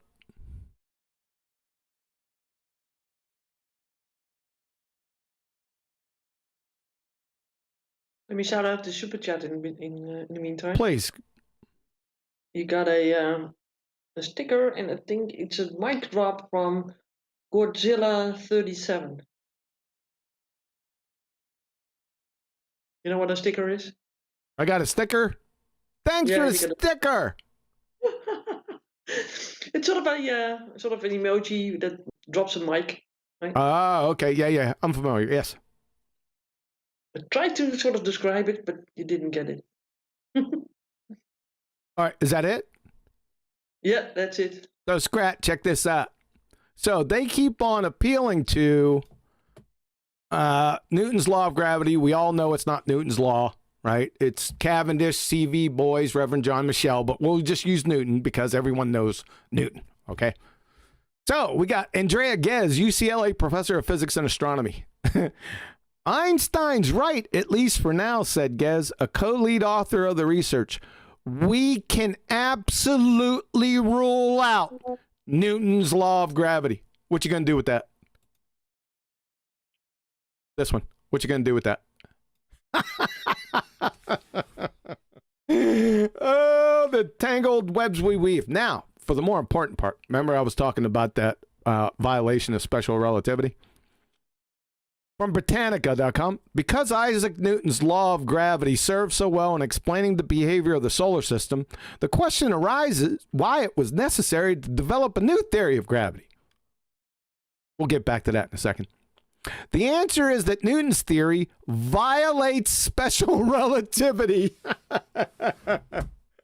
Oh, boy. Yeah, for it requires an unspecified action at a distance through which any two objects, such as the sun and Earth, instantaneously pull each other, no matter how far apart. However, instantaneous response would require the gravitational interaction to propagate at an infinite speed, which is precluded by special relativity. Remember I was talking about speed with special relativity? In this case, it's at instantaneous action at a distance. All right, so if you don't believe Britannica, let's get to Professor John D. Norton from Department of History and Philosophy of Science at the University of Pittsburgh. Newton's celebrated theory of gravitation presumed instantaneous action at a distance. The sun now exerts a gravitational force on the Earth, now with the magnitude set by Newton's inverse square law. The key part was the now. If the sun were to move slightly, the resulting alteration in the force it exerts on the Earth would be felt by us instantaneously, according to Newton. That means that Newton's theory depends upon a notion of absolute simultaneity. A change felt there is felt here at the same moment. However, Einstein's 1905 theory, guess what that one is? Special relativity, had banished absolute simultaneity from physics. It's over. Kablooey! So, as soon as you say Einstein's general relativity has Newton's equation embedded, which is nonsensical buffoonery at a geometrical level, but just on the surface, you're saying general relativity violates special relativity? You clowns! Busted! I got you by the short hairs, and I ain't gonna let go, by the way. Questions, comments?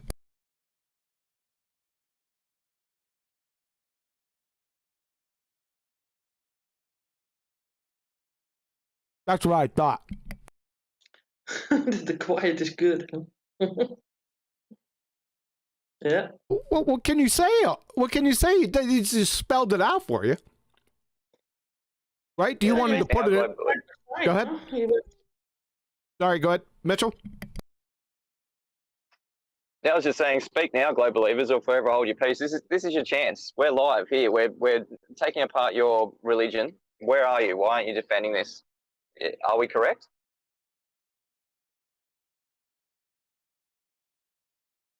It's not us that are saying it. It's your own fairy tale priest that you failed to parrot correctly. I'm not saying this. This isn't me. This doesn't have quantum eraser. I'm not Britannica. I'm not Andrea Ghez. They got a hold of special general relativity with no evidence. Most don't even know it. We've been asking this because they've been parrot. What they do is mainly they'll say this stuff in their echo chambers that the field equations, Newton's equations of the universal law of gravitation are embedded or are already inside Einstein's equation, but they'll just say it. No one ever shows it. No one has showed me Einstein's field equations, much less Newtonian mechanics within Einstein's field equation in 5 years. Nobody. They don't even know what the equation, none of the rank and file baltards that we know and love, they don't know Einstein's field equations. They don't know what they are. They couldn't identify all the variables. What? Again? You said that we know and love.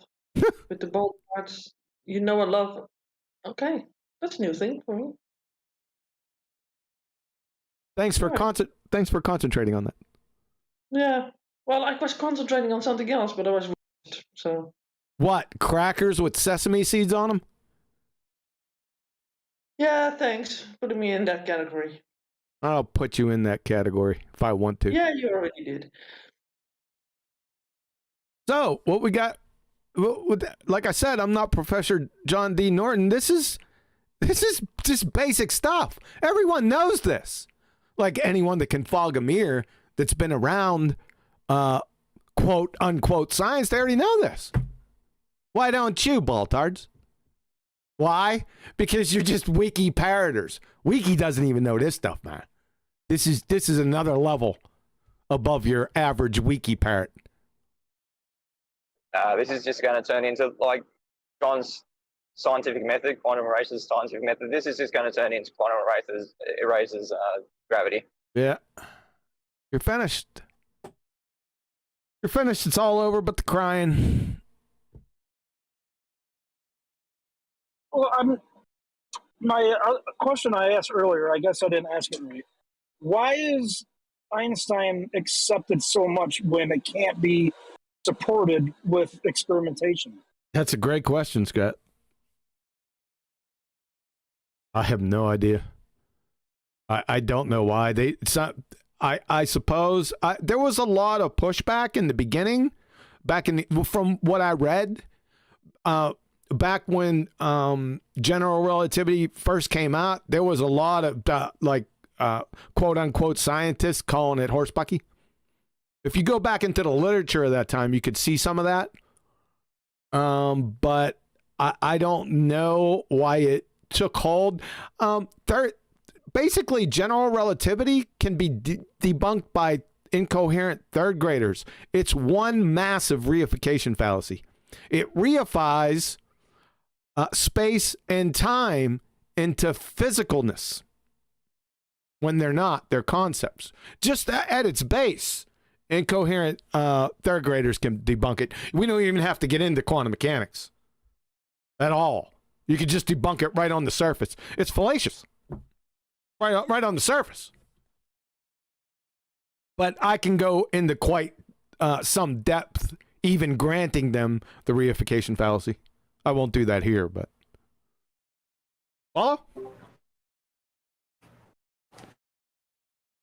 There was a bit on Flat Earth debate that they were covering Einstein, Newtonian, and there was something Nathan said that kind of jarred my memory from A-level physics and doing back then an experiment. Thought so. I looked it up, John, and it's basically how it's called practical determination of little g. And this is what is taught at A level. So I'll just quickly read the aims and the variables.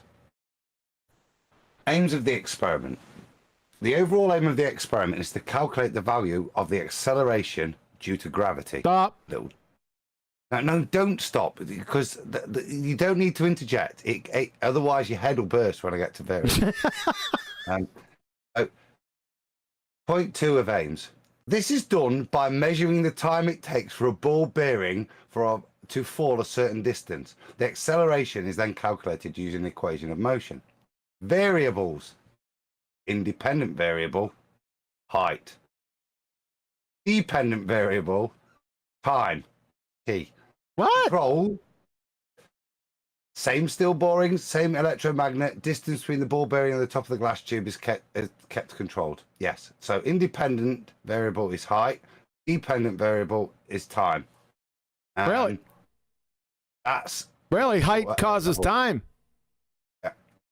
That's the experimental determination of Newton's G taught. What? Still today at English A level. What did you say? A level physics? Yes. You got this in visual form? I did this. I'll send you the link to the A level exam. Can you put it in Ballbusters chat right here? Yeah, I'll do it. I'll do it now. Let me and I'll show it on screen if possible. That's pretty sad. There was a lot. As soon as the half a sentence in your first sentence, you're debunked. Not you, but that was debunked. You debunked. That's why I said just hold. Yeah, you said hold. There's so much in there. Yeah, but the thing is, this is that I remember doing. I quit A-level physics after the first year. It's just like crap like this. I was like trying to reconcile it in my head, and I just thought, I don't want it to do with this anymore. I like chemistry, that makes sense. So I dropped this and did psychology. But like I say, it's this kind of nonsense, but that I couldn't reconcile in my head. How are you measuring a force when all you're doing is dropping a ball? Where's the measurement of the force? And what's sad is it's still taught today. I'm still waiting on you. I've not put it in the right. I put it in main chat. Not in Skype. Put it in Ballbusters live stream here in Discord. Oh no, I put it in Earth Debate main chat. Sorry, right there. Paste. Entered. All right. All right. Let me see if I can't pull it up into some semblance of. Okay. Let me see what. Hold on a second. I'm probably gonna have to make this a little bit bigger, but I'll get it. Get over here, make us. Hey, get out of there. Ah!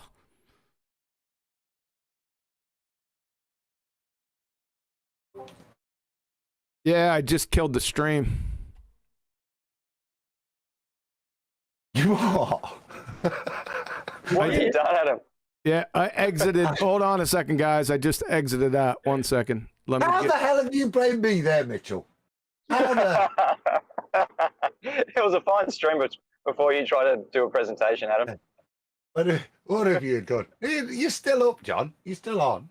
I don't see how. I saw the link, and I've got Google page up. I've saved the stream, Mitchell. Didn't doubt you for a second, Adam.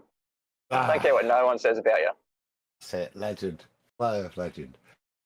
Pulled it back from the dead, that stream. Did I pull it? Hold on a second. Yeah. No, I took the blame. I'm taking the credit. Select the new key. Now I'm looking at your channel content, so I'm a bit behind, but still good. Unless you have killed it. Let me hit it. This should be good. Numpty clips forever. Cancel. What if I change? Am I going to screw this up? It was getting painful for the Globe believers, though. You've shown a bit of mercy. How about now? We back up? Looks like we might be back up. You guys got me out there, chat?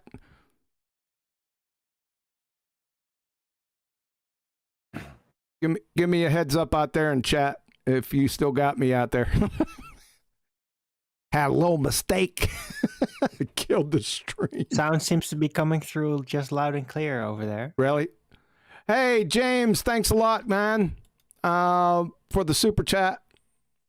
We got, where would flat Earth be without the historic QE? Thanks, James. Appreciate that, man. Hey, QE, it's time to take off the gloves. Give him the bare knuckle. I've been doing that for a long time, James. What's up, Chocolate? See, now everyone comes out of the woodwork now that I killed the stream. Oh, I never left. That's pretty funny. Yeah, I should have left because I exited out everything. Yeah, some strange stuff presenting, by the way. Oh, sorry about that. There you go. Yep, it's on my, we good now? Yeah, we should be good. Sorry about that, folks. I hit the wrong exit button. Yeah, it's a good way to get the globe believers in here. Pretend that you leave the stream and then say, oh no, it's been killed, we're not live anymore, and they stream in. Yeah, hey, thanks, James. Appreciate that, man. Unmute. Thank you, James. Appreciate that. All right, let's see if we can't get back on board with Adam's.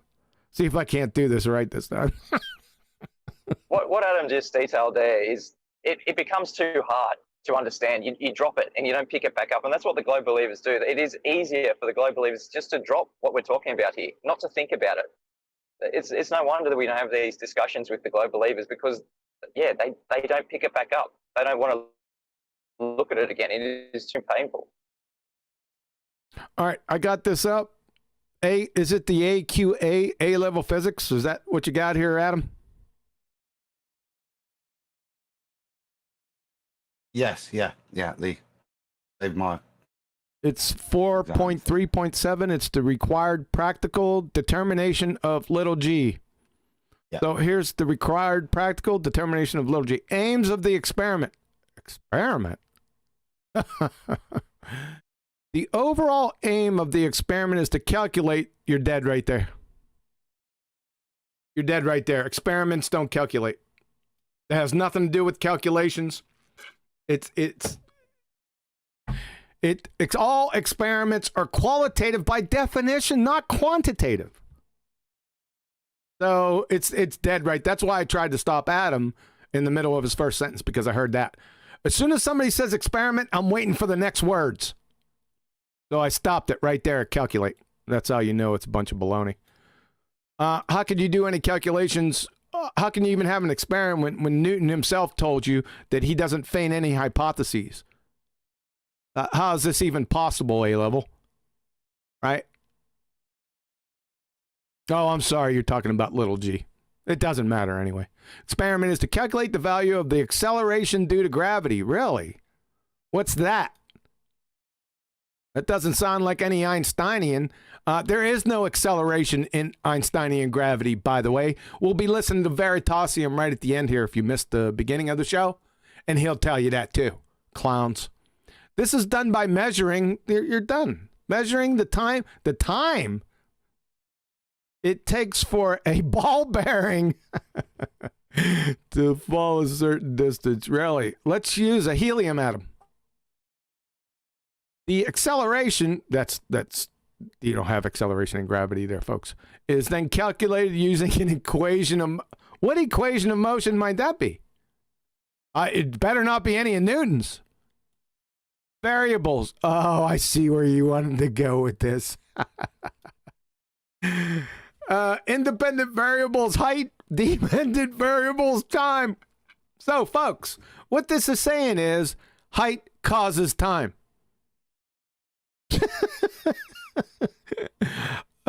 Look at their definition. The variable u change, you got that right, unaffected by other variables. That's correct, but it's incomplete. The independent variable is the cause factor. So, the cause factor, height causes time. This is preposterous. This is A-level? What, for Elmer Fudd University? This is preposterous, Adam. On that. This is why I couldn't let you just pause on the first sentence, because there's too much in that. Yeah, right. The shenanigans. have to be just seen. Like I said, I remember this. It was a point in my education, John, where I quit physics. Yeah, I didn't want to do this. It didn't make sense to me. Yeah, like chemistry made sense. I could understand it. Yeah, and I could rationalize it. This, I remember doing it, thinking, what, why, how does this prove that? Do you know what I mean? Yep. And I don't think back then I could have taken it apart to my teacher. I'd love to step back in time now. That dependent. In fact, if I go high enough, will that change time so that I could speak to my teacher? Or low enough? I'm not sure which way the dependent and independent variable work there, but under what they're saying, yeah, I change my height, then I could go back in time. So I could speak to my teacher when they were younger. yeah, but honestly, it's lovely. When it came up today, it was lovely to come back and see and see it with my eyes of an old man now, right? With my fly eyes and realise why I had such issues with it. Like I say, why I quit A-level physics. It didn't make sense. I couldn't rationalise it in my own head for it to build a model in your own head, which I could do with chemistry. But this explains why, because it's horsepucky. Because there is no force there that I'm measuring. I'm dropping something, measuring how long it takes to drop it, not with the pre-assumption that the higher it is, the longer it will take to drop. But the pre-assumption that if I measure that number, it will tell me how big the force is. It's just... There is no force in gravity. And I like this little cushion to land. I'll tell you what, well, they have this little cushion. What if I drop some helium or hydrogen or nitrogen or oxygen or water vapor? What if I drop that? Do I need a cushion down here? That don't count. This is pretty funny, Adam. A-level physics, huh? More like moron level. Height causes time. Is that why Will Shatner wanted to go up so high? Because he thought that height causes time. You'd go back in time and be a bit younger. Yep. Unbelievable. Evaluating the experiment. You don't got an experiment.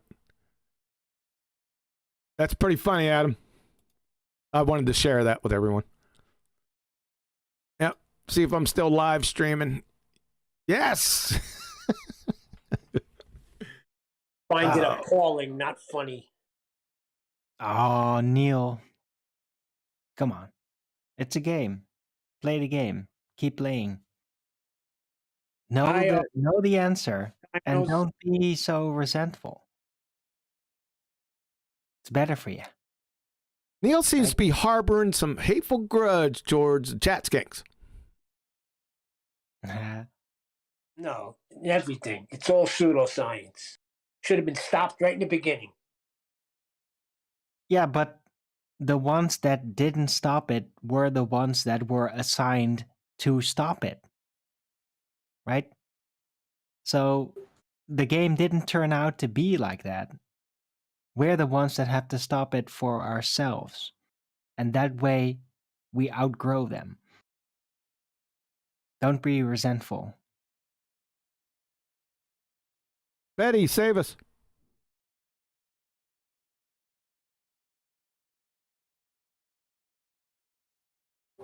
You could, Neil, take that very high moral high ground that Irwin presents, or you could just laugh at them, right? Because they've got nothing, mate, have they? Look at the crap they're throwing. They've got nothing. Thanks, Betty. Right. They're super desperate. They're so desperate.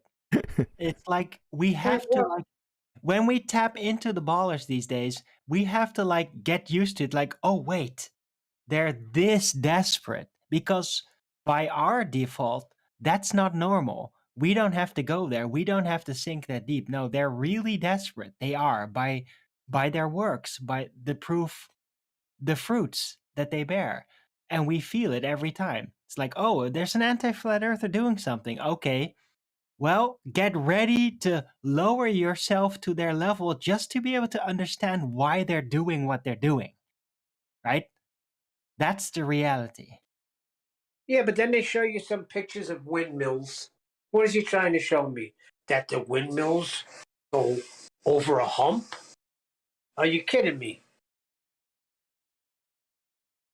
Well, that's just goes to show how desperate they are, right? They're still trying to I play heard the the Black old Swan game, on even there. though you know the moves.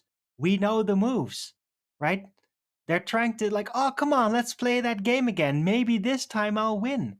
This is like a gambling addiction thing almost.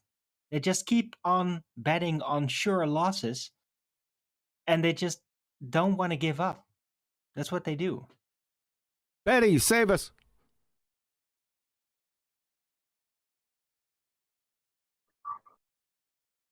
Betty. What? Oh, there. What? Yeah, what? Give you what? Save you from what? You're doing fine. Thought I seen you deafened there for a second. What's happening? Yeah, because there was something on the television that caught my attention. Oh, so you just thought you'd go deafen and listen to that? Yeah. Where's exactly. your heart at? At the television. Betty's banana time. Oh, come on, John, get over it. You're not the only one on the internet. I was just watching Jim Bob's entire live stream exactly while I was here. So Guards! Has anybody seen Squid Games? All right. I'm telling you, insane show. Squid Games is for numpties. Squid Games is insane. All right, we're circling the drain. Any thoughts on the solar? Anything on Newtonian mechanics that's dead on arrival? Anything on those? Oh, didn't you just kill it? I killed Maybe the we should stream. start calling it Numptonian mechanics. Numptonian. You know, I personally feel a little bad for Newton. I don't know why that is. I agree. He Say again? officially disclaimed association, right? That is a mark of recognition of what's going on and a sense of pride. And I respect that, absolutely. But it's really funny, though, calling it Numptonian mechanics. Yeah, I don't want to do that. Yeah, and I try to put that disclaimer out every time I talk about it. It's troublesome because you kind of get off the topic a little bit, but I have to do it every single time because, you know, we've heard it over and over again throughout life. Newtonian mechanics, classical mechanics, right? And everyone associates that with more or less gravity in this specific case. But he said not to ascribe that stuff to him, so I have to caveat it every time and talk about, you know, Reverend John Michel, Cavendish, and CV boys. So I don't want to put all of it onto him. John. He's the most strawmanned figure in history we know at current day. Go ahead, sir. So I'll say Tony brought it up, and he brought a couple of references from the Principia. Principia. Of Newton. Yeah. So from the Principia, he says... I'll stop it. Yeah, it's like you'd know. Within the references... No, you wise ass. You started that shit. Within it, he describes it in his very actual his terms, not what's ascribed to him later. And he does make specific reference to gravity as this thing, but he also makes reference to a little bit of the medium not forsaking air and stuff. Now, all of the formulas don't take air into account, or none of the fluid dynamics that would affect anything.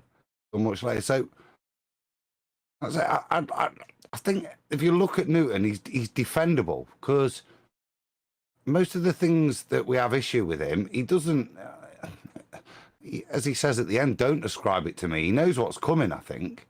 And he does ascribe, has these disclaimers in that you can look at and He has a bigger understanding. He doesn't think and this is the point. They're basic mechanics, Newton's, yeah, with an assumption that there's something driving it, maybe, but they're actually just like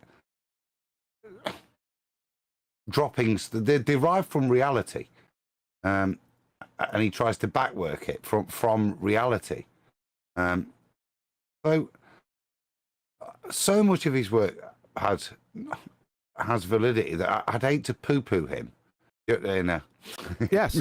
Yeah, because most of the poo-pooing goes to the people after him that follow his work and suggest that what he negates himself from is the causation and build on that. And that's the fundamental bit. Once he's put those basic mechanics in, mechanics being the key word, they then build on that with the presupposition that it's driven by G and all its supposition. Yes. Now, that doesn't take into account the laws of motion are still bunk. He did the best that he could, right? But our main complaints are with, the parroted Newton's gravity. Oh, let me put a couple more. 1 second. I want to nitpick. I'm going to nitpick here. I'm going to point out. I'm going to point. Newton never knew how to deal with gases, didn't he? Can I hold on? Can I nitpick on the Bagork bit? They still hold true. Yeah, if you want to calculate something roughly, yeah, they hold true. But that doesn't mean they're an explanation of reality. And there's a big difference to them holding true in terms of numbers that are useful, to them having any validity in their explanation of how things work. Yeah, I got big problems with that, but I don't want to get into it. I don't want to get into it right now. I would like to nitpick, like I said. I put it back up on screen because I wanted to show the audience something that should stand out to them. I didn't see any remarks in chat when I should have. I wasn't setting you guys up or anything, but I didn't see any in chat. That doesn't mean it could have passed me by. So I want to point this out. Let's go to Britannica first. Let's see if, and no one on the panel said anything. It says, because Isaac Newton's law of gravity, right? That's correct. You see that? Law?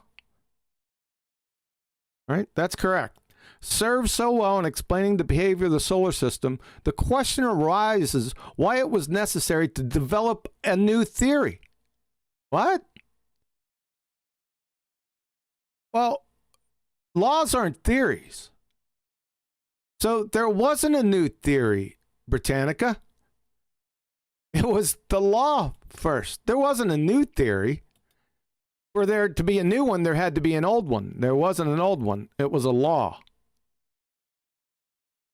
The answer is that Newton's theory, Newton never developed a scientific theory in his life.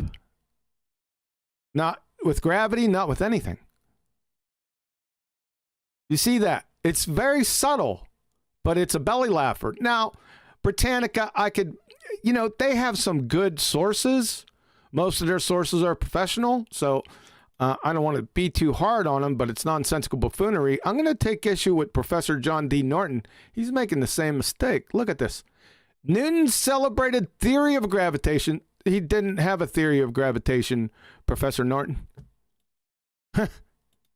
You see this. This will get you confused. Gravitational new inverse one force exerts. Newton, here he goes again. Newton's theory. Newton never developed a scientific theory in his life on anything. In fact, with gravity, he told you that he doesn't feign hypotheses. So how could you have Newton coming up with a theory without a hypothesis when you need a hypothesis and experiment to have a theory? That's a neat trick there, John. I'm nitpicking, but I'm nitpicking for a reason.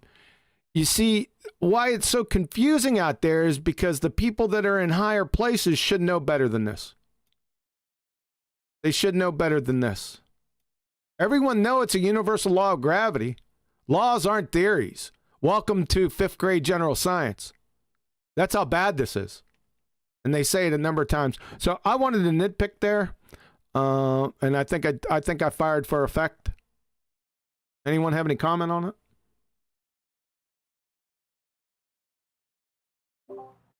I agree. No? Other than nod, that's You just gave me a nod. a nod, yeah, a shaky head, shaky head. Shaky head. Yeah, like you'd know. Like one of those British bulldogs that you get on the back of a car seat. A lot of those, yeah. Church going, oh yeah. Hold on. Now that you brought it up again, I'll have you know I won the spelling bee and the math bee. You got him on tilt, Adam, with that comment. In the 8th grade, but I won them. I got my Snoopy trophy. Take that, Adam. Yeah, well, if you couldn't spell it, you got no chance of being able to pronounce it, would you?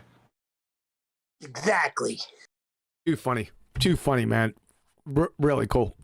Any other overall comments on that? Everyone says, yeah. Do you think I was being a bit pedantic about that, or maybe I shouldn't have stopped? Yes? No?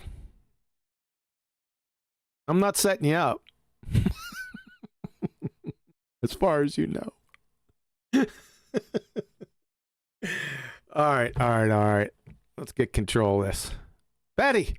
But you said it was... Hold on, Scrat. Let me fight with Betty a little bit.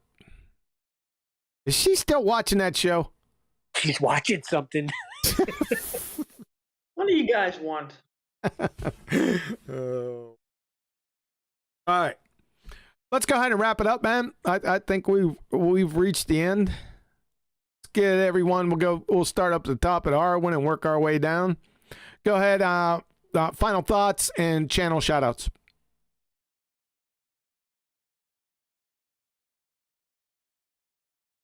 Irwin, you're up. That means you, Irwin. You rumpus the whole time. Now you got nothing to say. He went to another stream. What? Mitchell.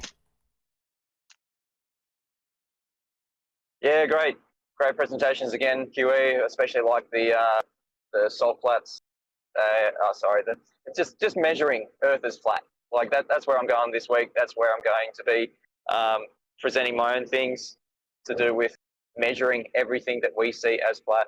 That is just, at the moment, is number one, flat Earth proof. Just measuring the world that we have around us as flat. If you want to catch me, I do daily streams, Flat Earth School, on Mitchell from Australia YouTube channel, 2 p.m. Central, 8 p.m. UK, 6 a.m. Australian. That's what I'll be every other day. Thanks, QE, for having me. Great presentations. Thanks, Mitchell. Appreciate that. Make sure you spam your link inside the chat. Neil. I missed the first hour. Like you'd know. Adam, you're dead, Adam. Excellent presentation. Now, speaking about measuring the Earth, because that's what that guy said to me in chat. Well, what are the measurements? So, if Mitchell from Australia could post some measurements, that would be great. Post some measurements? What do you need measurements for? Measurements of what? Well, that's what the guy said. I said the Earth is measurably flat. He said, what's the measurements? I don't know. Go outside and measure something. Oh, I got that for you. Here you go. Go ahead and look on the watch page. You'll see it. There you go. There's the measurement. Okay. Go ahead, Mitchell. That's just a globe projector. Again, projection. They know that they do not have any measurements of curvature. They know that everything that we see in our world, everything that we measure to do with the layout of the land is absolutely flat. Yeah, there's topography, there's elevations, but there's no drop. That is the point that we're making here. Show us the map that we use for navigation or the layout of the land that accounts for any curvature, any drop. You will not find it. Everything that we use, every map that we use for navigation, for layout of the land, is all measured flat. That's what we do. We set up the total station, we set up the theodolite. Every device that we use to measure the layout of the land is measured absolutely flat. If you don't think so, go out and try and measure the curvature. It has not been done. It will not be done. It is not fair. Thanks. Neil, you see what's up on screen? Negative. It says bye-bye ball. It has 2 oil rigs. It has platform habitat at 9.41 miles, platform hill house at 6.21 miles, observer heights 1 foot, and the last sentence says max distance to geometric horizon for a sphere, this sphere, fairy tale, 1.22 miles. There's your measurement right there. Yeah, black swan. Yeah, black swan. It's a measurement. Simple as Well, I that. told them you'll never observe the Earth as a sphere, ever. Ever, ever, ever. So you have the problem. I don't. Thanks, Neil. Scrat is flat. You have any more questions, man? Yeah, I actually asked one earlier.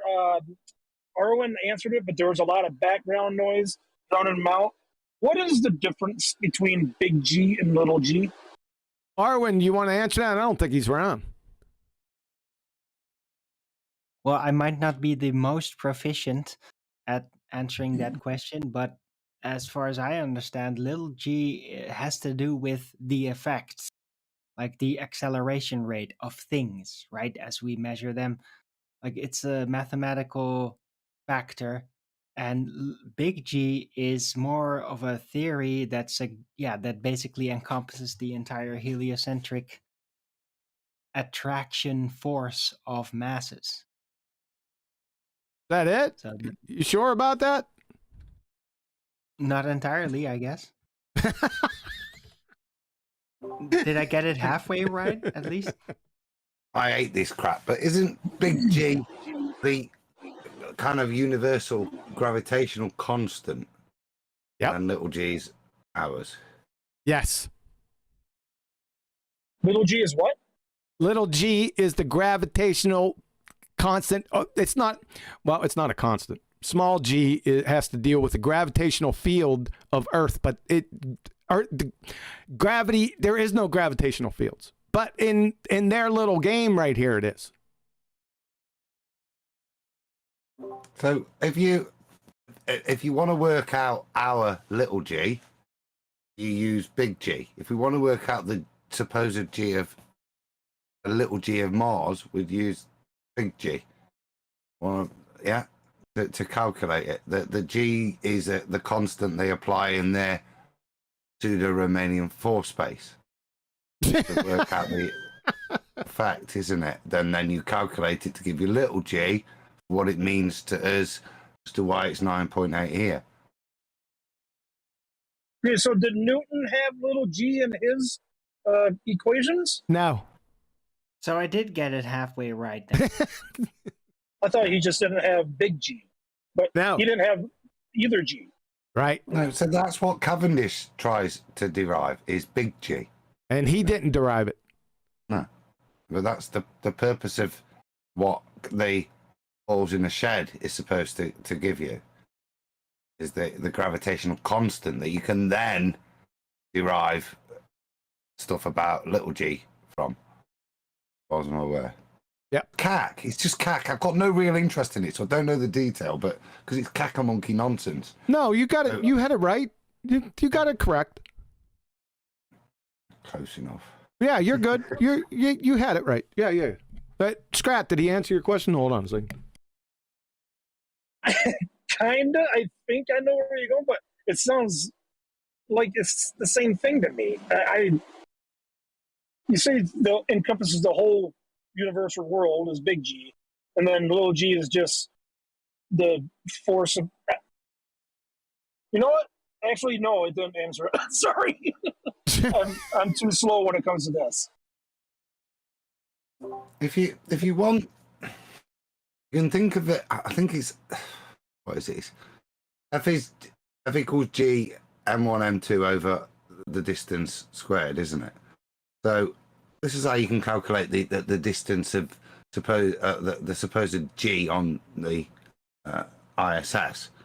Yeah, so you can work out that it's about 8 there because you put the distance in from the center of the mass. So on the surface of the Earth, you've still got R as your distance from center of mass. So that's what derives your 9.8 as far as I'm aware. So you've got the weight of you times the weight of the Earth divided by your distance R multiplied by G gives you little g. That's the mathematical nonsense. So that's how you derive it. That's the difference. Does that make sense? Yeah, but when you say multiply by big G, what is big G then? What are you multiplying it? Well, that's what they tried to figure out, I think. So I assume from a back. This is where I say I don't understand the detail because it's just cack.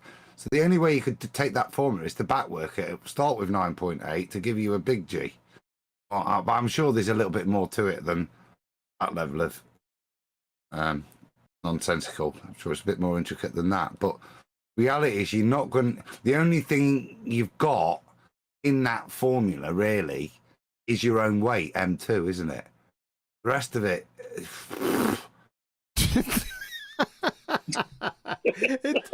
It doesn't matter Should anyway. we mention? Go ahead, Mitchell. Okay. Should we mention that there is no G in the Principia? It has been added in after, as Yes. After Effects has been edited in. Go back to the Principia. There is no G in the. Get out of here. I'm not having you do that kicking as well on a C. Well, he said it correctly. Okay, I just got one more thing to say. Can I hear I fell out with Mitchell. I'm not having it. No, he's not having it. Tomato. Can I hear just a your... bigger, Oh, sorry, go just ahead. a bit of bogan creeping in. You're drawing your line in the sand. I know which side you stand. Mitchell's fine. It's just a bit of bogan creeping in. Principia, Principia, tomato. We all know From the what lower it is, Adam. economic- He's just like Adam knows. Yeah. All right, let's move on. Go ahead, Scrat. One more. Okay. Go ahead. Can I actually get your problems with what Adam? Can I hear what your problems are with what Adam said about calculating stuff with Newton's equations? You said you had a problem with that. Oh, he was talking about the laws of motion. The laws of motion are bunk. Right, but he said that you can calculate things, and you said, well, I got a problem with that. I do because it goes like into this claim. Well, engineers use Newton's laws and there's equation. Yeah, I've been hearing that for 5 years. I have yet to have one post. An engineer, which is not science, by the way, an engineer to post. How? One practical example. I have yet to see one. I challenge. Go ahead. Well, so they keep claiming that they use Newton's equations to build a bridge and stuff like that. Yep. But they actually don't.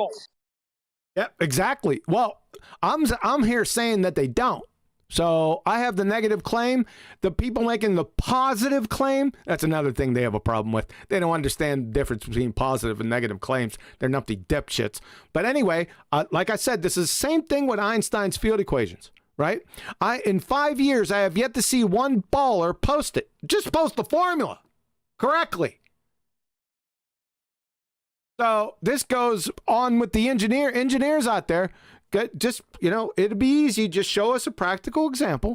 Talk us through it. Has anyone seen it? I haven't. I've heard the claim a number of times. Every time they do make that claim, I say, please show us. It never comes to fruition. I wonder why. So no one on this panel has seen it. Has anyone? Let me check chat. Where'd it go? I'm at that point now. All right, chat. Has anyone seen, you guys know, you've guys heard these before. Engineers claiming that they used Newtonian mechanics to build bridges. Has anyone seen that? Let's see if we got anyone out there in chat. Capital G's, gravitational law, small g stuff. We've covered this bit before, John, which I happily concede. They don't use the mechanics to define it. It's backward. So you put stuff under stress and work it and use calculations there. You don't build the replica bridge and snap it, but you test stuff, have levels. That's what they do, and work within those safety limits, those confines. That's how they build stuff. Yeah? Right. I think the point I was alluding to that probably Scott's raising is, I'm talking about if you drop a ball, right, it'll fall at that acceleration rate. Right? Newton didn't derive it from a mathematical concept and apply it to reality. What he did was keep dropping a ball until he got that acceleration really accurate.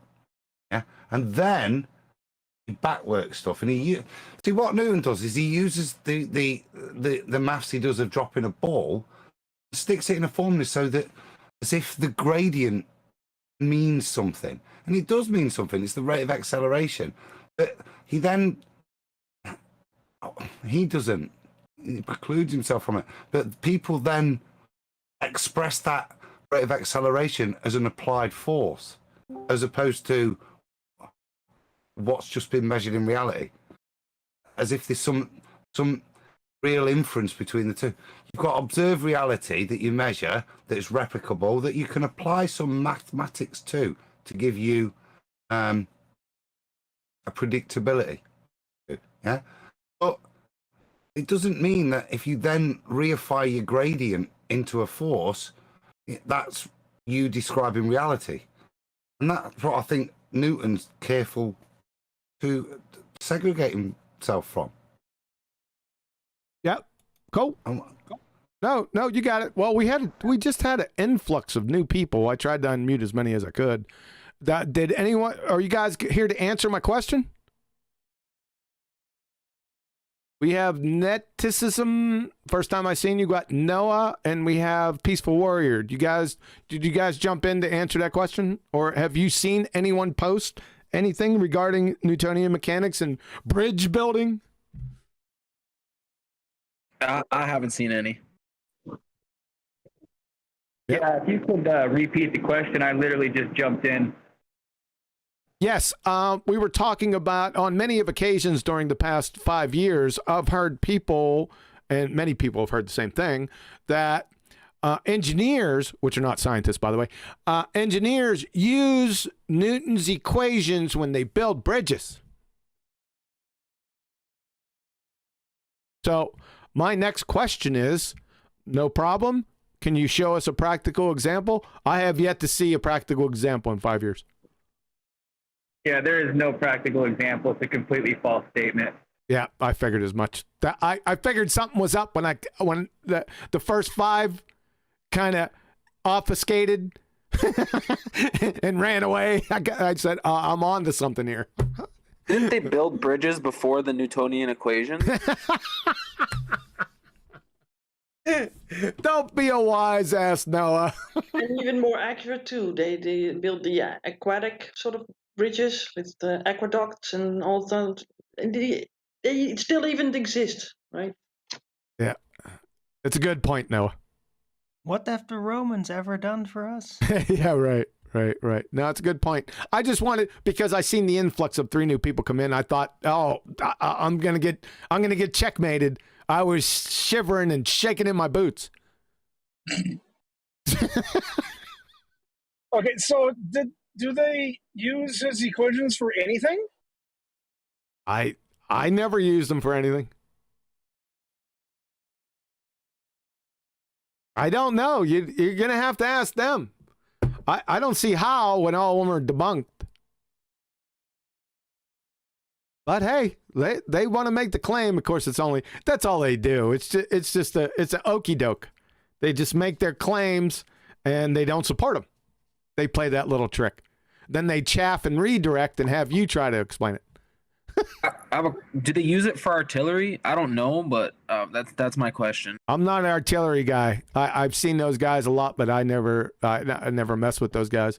Instead of sneaking up on them at night.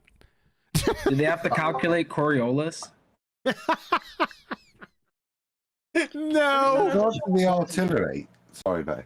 Go ahead. Let me first shout out everyone, because otherwise it's sort of like we go on and on, right? Yes. We got Unitux Feynman who says, if you build a bridge, can you show curvature? That's a good one. Thanks, Unitox Memo. Sasha. Go ahead. To the artillery bit, there may be Newtonian principles in there, but as far as I know, that's a discipline called ballistics, which has its own set of rules and nuances, but it's not a science. It's a best guess, isn't it? It's a best guess because there's too many of the variables. I never heard. Adam, I never. Now, yeah, the best snipers in the world, artillery units, they never take in the Coriolis effect into account. It's always based on a plate. Exactly, and I can confirm that. Table-based is what I was going to get to, which is again based on practical application. You don't go, this is a 50-pound shell with this much in it. We're going to fire it out at this angle. It's going to land here. The way they get that data is by firing 50-pound shells, figuring out how they work, and then you back calculate that. So there's, like I say, it's a discipline called ballistics. It's not a science of ballistics, not a cause and effect sort of thing. When if you're going to throw how the guns work and the likes, to me, that's not calling upon Newton. You might be able to state a little bit of Newtonian mechanics underline it, and I can't, but I'm saying somebody might be able to. But fundamentally, that discipline isn't based on Newton's. It doesn't work by just that. It's not a description of reality.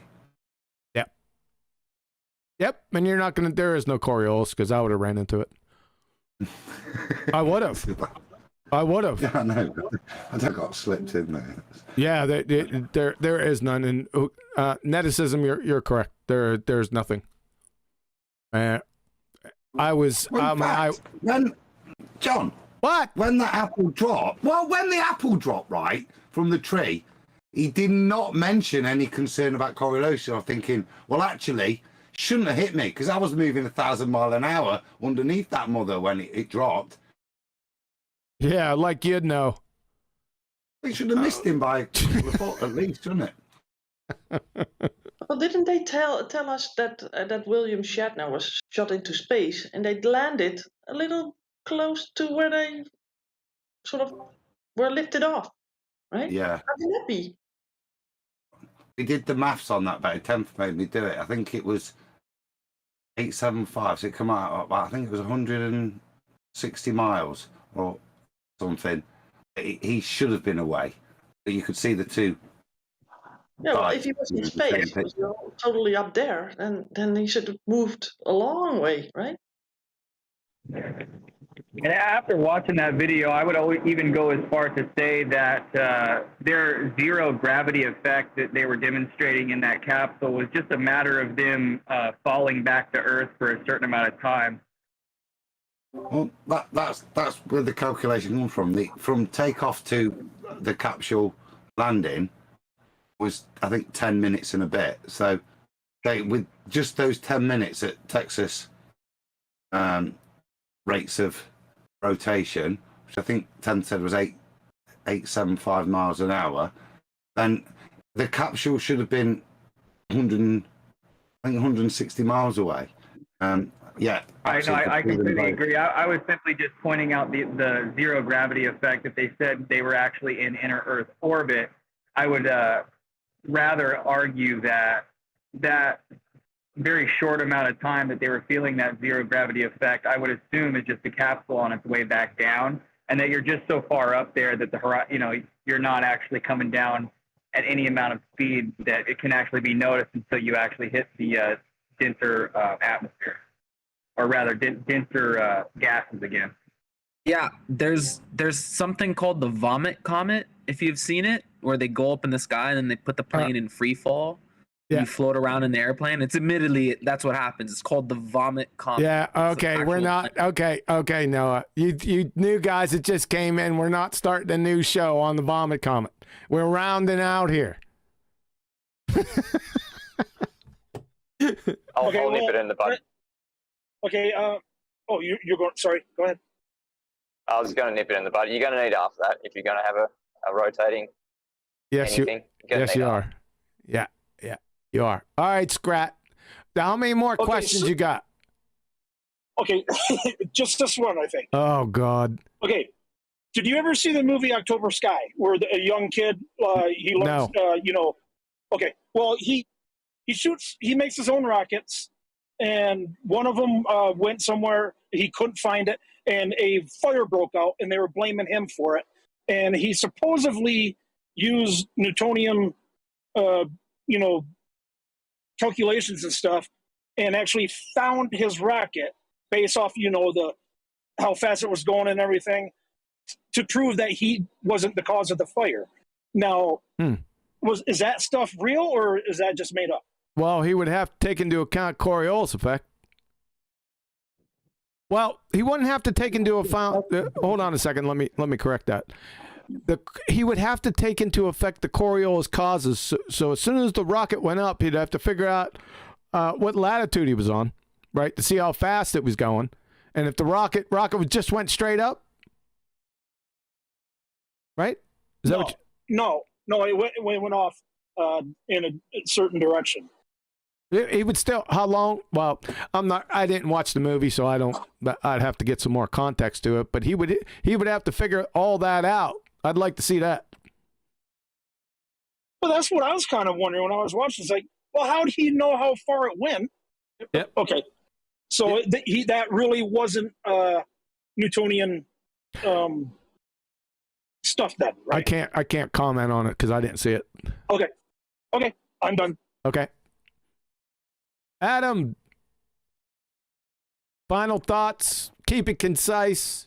Channel shout out, and then we can move on. Oh, by the way, I'm going to play that. In fact, it's a very on topic clip here. I played it at the beginning. I'll play it right at the end just to let everyone know. Go ahead, Adam. Which one? What do you mean? Which I played a little short clip from Veritasium concerning gravities. I missed the beginning, didn't I? Hey, shout outs. I want to give both Irwin's and Mitchell's channel shout outs again. I alluded to it earlier. I really enjoyed Mitchell sharing his personal life, and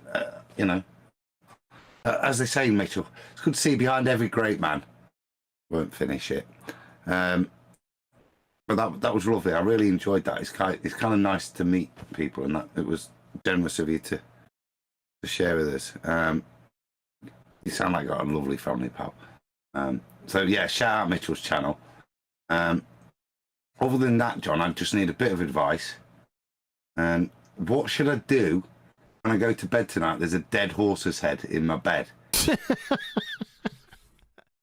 Well, you're gonna need a pitchfork and a lot of bleach.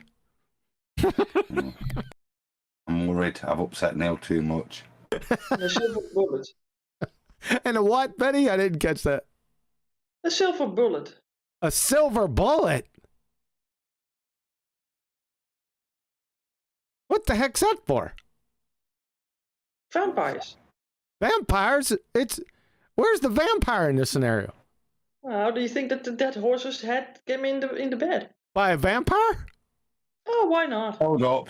Irwin. Aren't silver bullets for werewolves? Correct. Oh. I carry around silver all the time, so it doesn't work. Lovely. All right, Adam, was that it? A wooden stake then. Is that better? Oh, boy. Adam, you done? Yeah, no, other than, look, sometimes you know who to refer to. And sometimes you don't. And I think what's going to kill a werewolf, I think looking at this panel, I know who to ask. But no, other than that, John, yeah, cheers for a good evening. Yeah. Only during a full moon. Good to hear from you again. Remember, we got BALLBUSTERS this Saturday. Good thing I said that. So we got the Numpty clip tomorrow. That is Shamalama Gamma Panda Ding Dong with Refraction Teacher. You got to check this one out. Tell all your friends. And then on Saturday, we have BALLBUSTERS. We're going to continue with the scientific method. So thanks for reminding me that. I appreciate that. Betty. Yeah. You ready to take us home? Yeah, I got 2 super chats for you. Oh, cool. Go ahead. Yeah. From Sasha, he says, but if you show curvature, Earth will be sphere. Easy. He said. And in a second one, after that, he said, final thought, 2 ham sandwiches and 2 bananas. 2 ham sandwiches, yeah. Go ahead, Adam. Only for Betty, I wanted to ask, are we back on again this Thursday? That's right. Yeah, well, I'm finishing off another presentation, and I hope I can get it tomorrow. I had hoped that I would get some time this evening, but you guys keep rambling on. Yep. So, there won't be no time for tonight, so it will be tomorrow evening. Maybe finish up, and then Thursday I will. Yes, hopefully if John is able to. Yeah, it's a go for right now. It's a go Thursday. So tentatively, yes. Okay, cool, Adam. Yeah, cool. I just wanted to know, not to plan my diary, you know. Outstanding. Is that it, Betty? Yep. All right, thanks, guys. It was a great show. Thanks to the panel members and you guys out there in the audience. I hope you got something out of it. Like I said, I'm going to leave you with what I started, a short clip that I started the show with. I always do that now, just to let everyone know so you get here early. But that's okay. I'll play those once in the beginning and once at the end before we get on out of here. So have a good one. Perhaps see you Thursday, but definitely see you Saturday for BALLBUSTERS and the scientific method. Thanks, guys. Hang in there. According to the general theory of relativity, gravity is not a force. There are no gravitational fields. Gravity is kind of an illusion. What the hell did you just say? Gravity is kind of an illusion.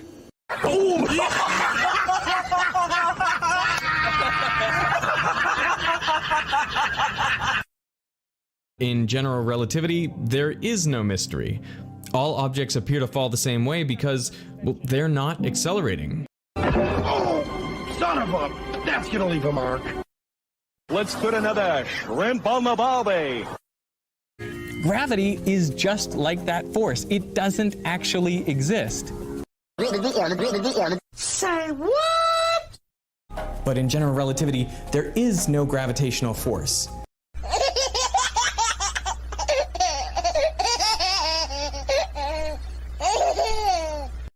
There is no gravitational field.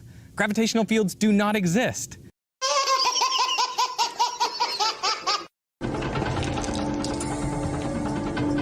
Prepare yourself. Ball-tards.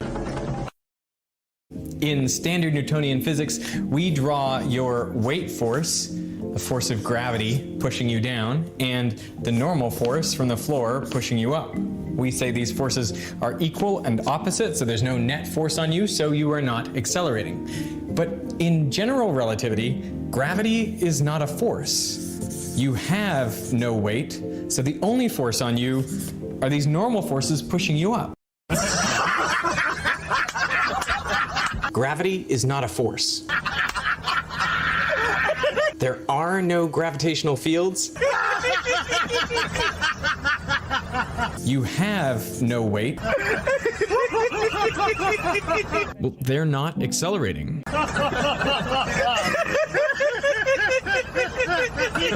Gravity is kind of an illusion.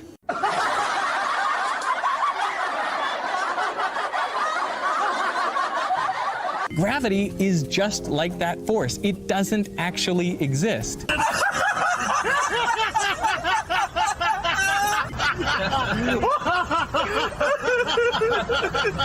Hello, baby.